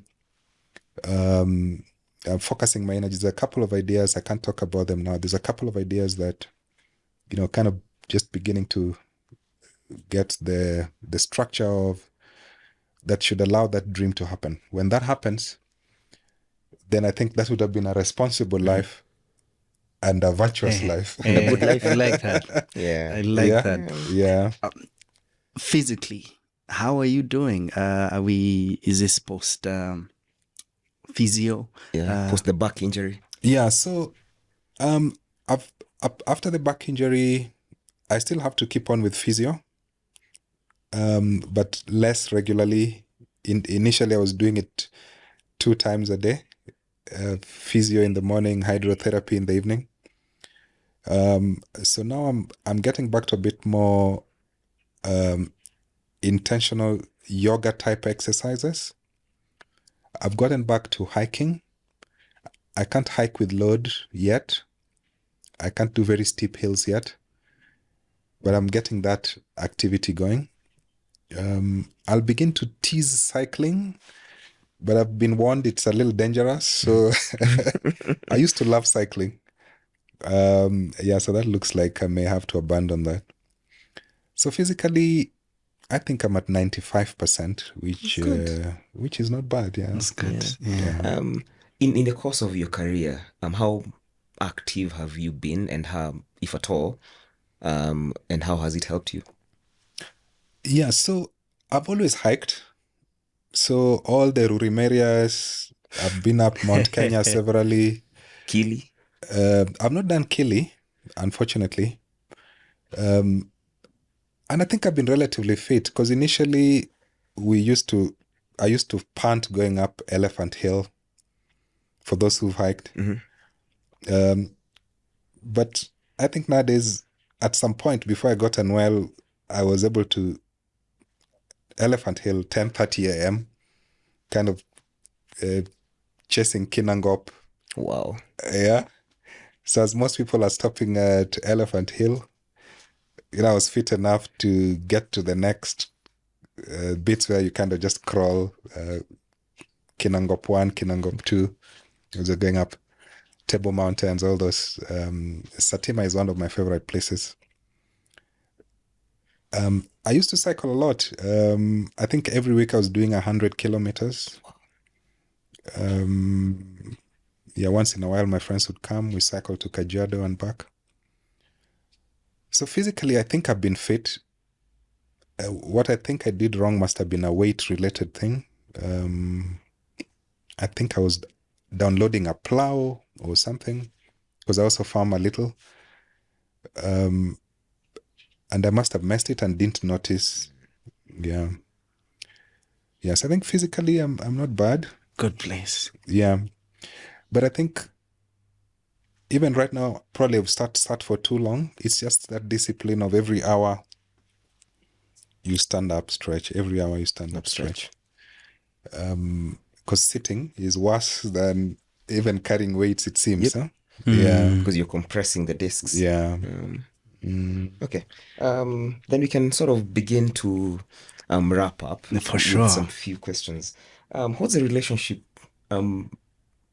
currently between you and your dad or mom? How's that? Yeah, so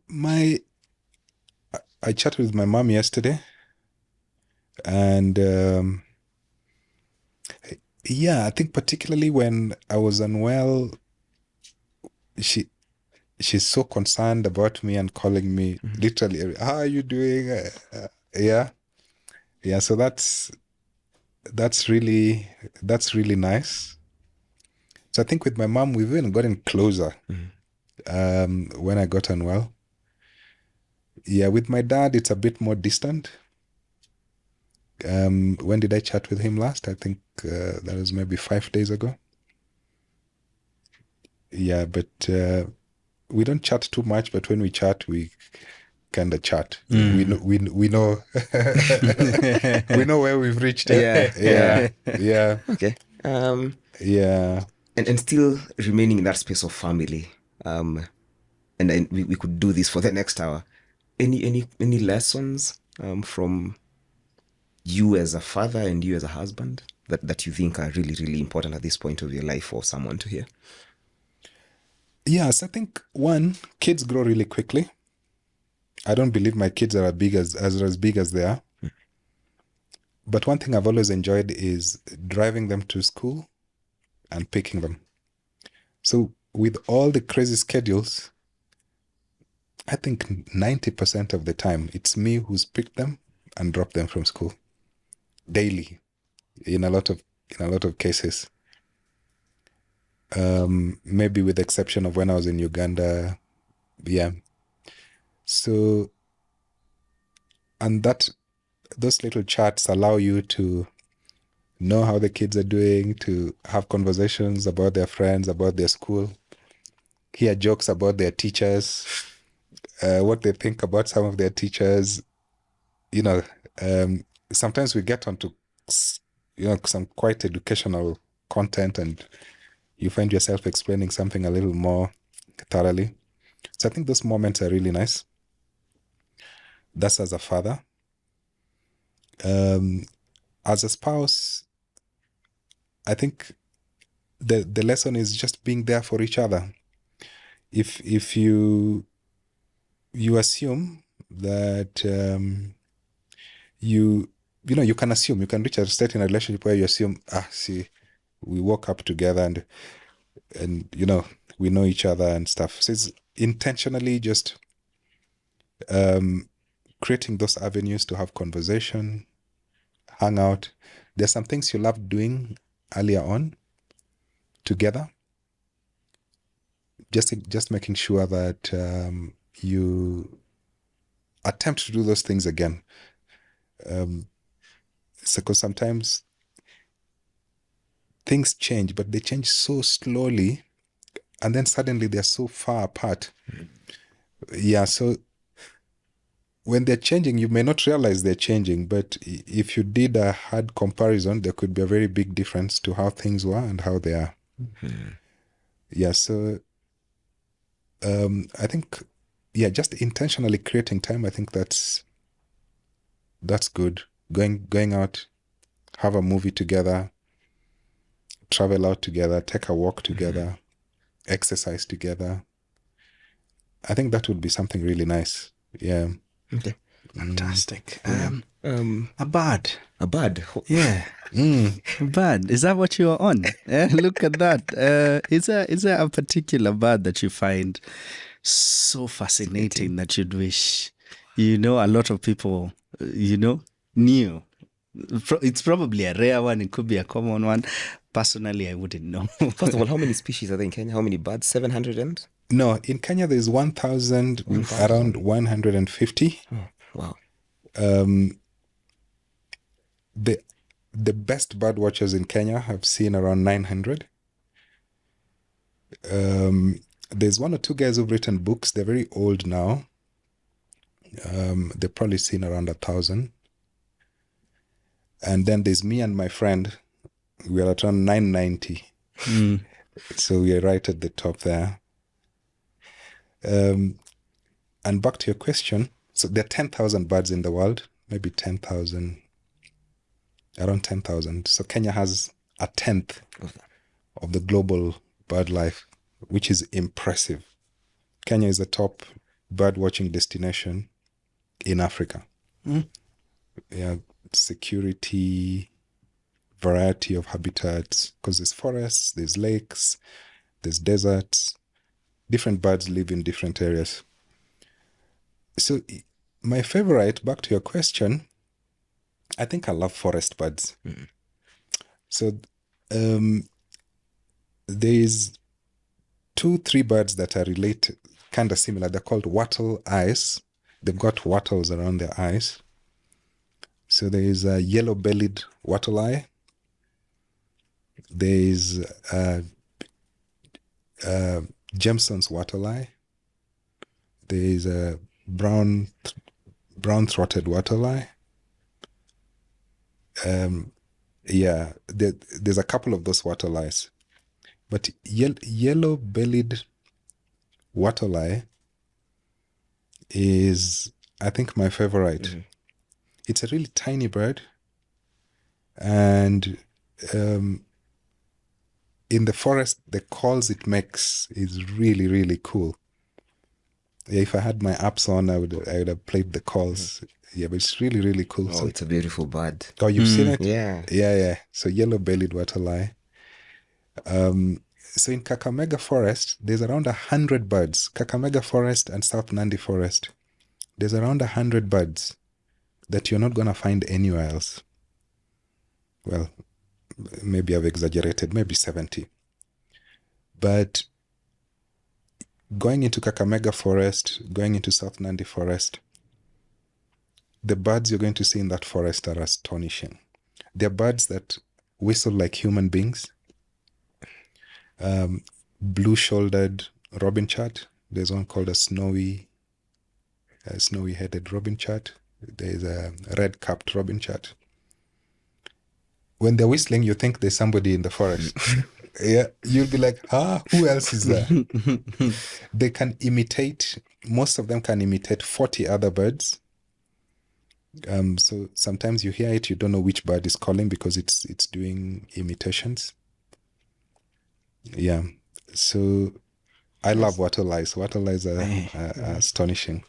It's quite fascinating, Maze. I guess Kamande tunaweza ingia the big three. The big three? Yeah. And I know we started on books at the beginning and he mentioned a couple, so probably I'll jump into, this is a question that is asked every other place, but we love it because we always get interesting answers.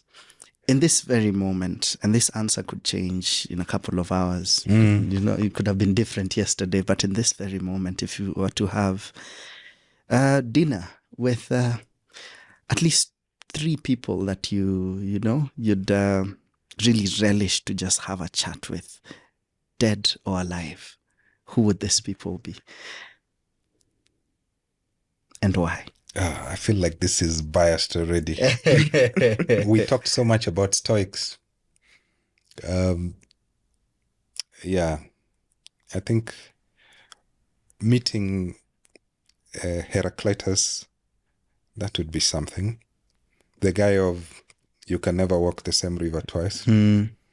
He's also, interestingly, he's known as the philosopher's philosopher because he has this other thought around logos. And it's a bit contradictory to what he says that, things are changing all the time. You can't walk the same river twice. Where he says, behind all that change, there's some logic. So in the Bible, I think it's John chapter 1, verse 1, in the beginning there was the Word, and the Word was, how does that go again? The Word was God. And the Word was God. The translation is actually inaccurate because the translation of the word is actually logos.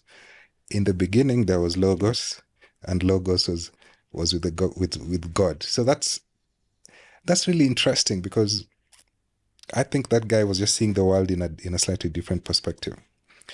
So yes, a very old guy who died several thousand years ago. I always have a conversation with a friend of mine called J.B. Ojwang. He is a former Supreme Court judge. And he's also a mentor of mine in a lot of ways. Just having conversations with him, truly heartwarming. And I think the number 3 would be my kids. Just sitting and chatting. It's very unpredictable what will happen next. They'll start dancing some TikTok thing and they'll be like, oh, what's going on? And they give me this whole story. Fantastic. Okay. We talked a bit about books. What are you reading now? / what books have you come back to a lot more? Or what books would you recommend? Gift. Whoa. Whichever comes most easily to you at this point. So the books I read literally daily. But it's not only books, it's articles. Remember, people have been doing biodiversity surveys for a very long time. Mm-hmm.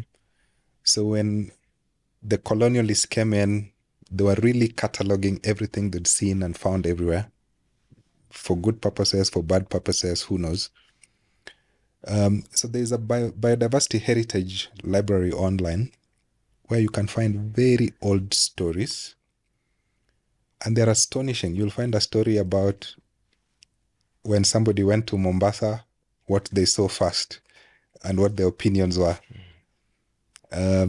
So I'm going through that, and I always go through that. And some days you're like, whoa, you went there. You saw that. Yes, I do a lot of that.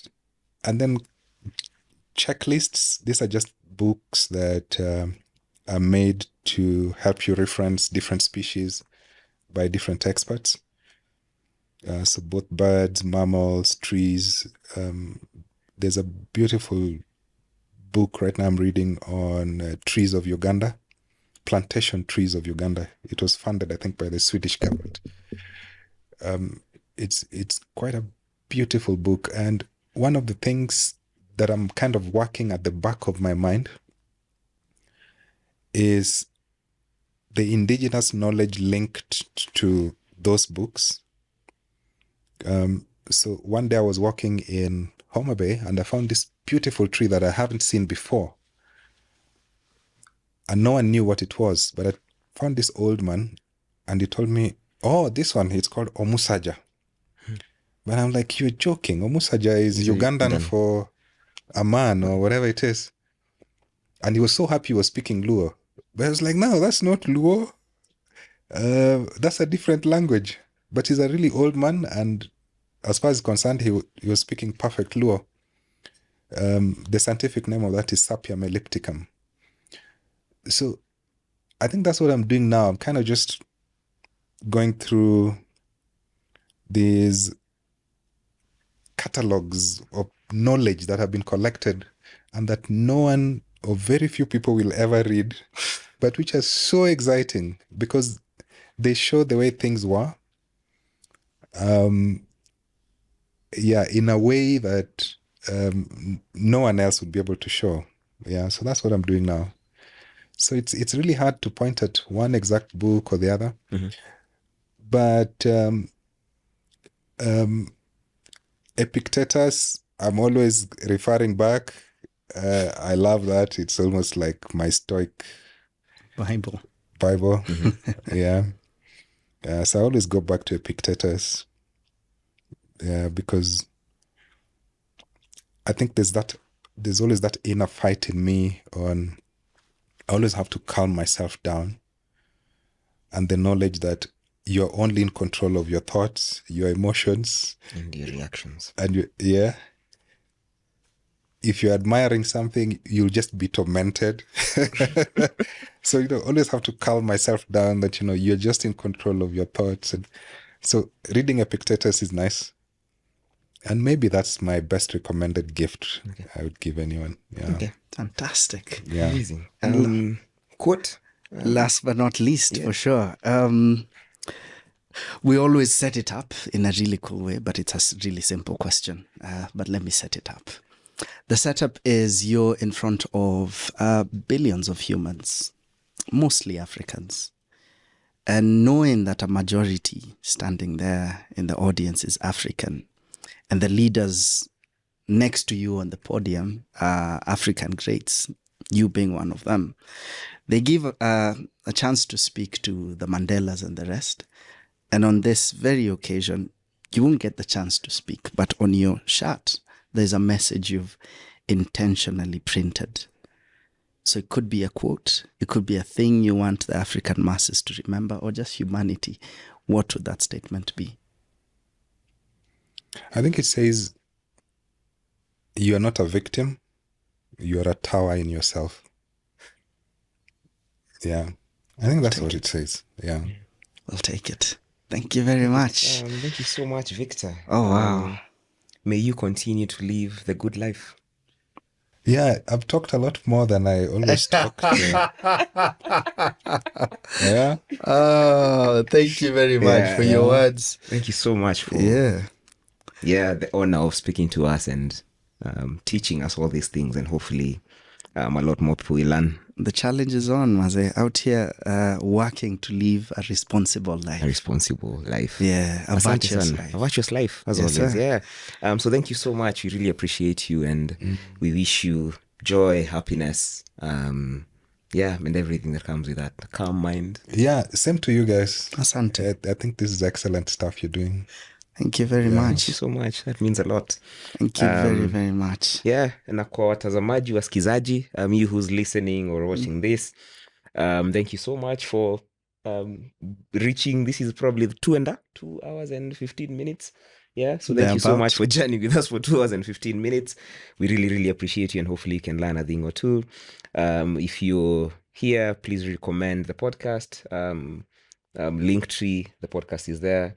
On social media, we are at busybingborn_ on X, formerly Twitter, and Instagram, and more importantly on our website, where every episode goes. And we're also doing a lot of writing, including guest writing, with a certain proclivity towards sort of the discovery of the self.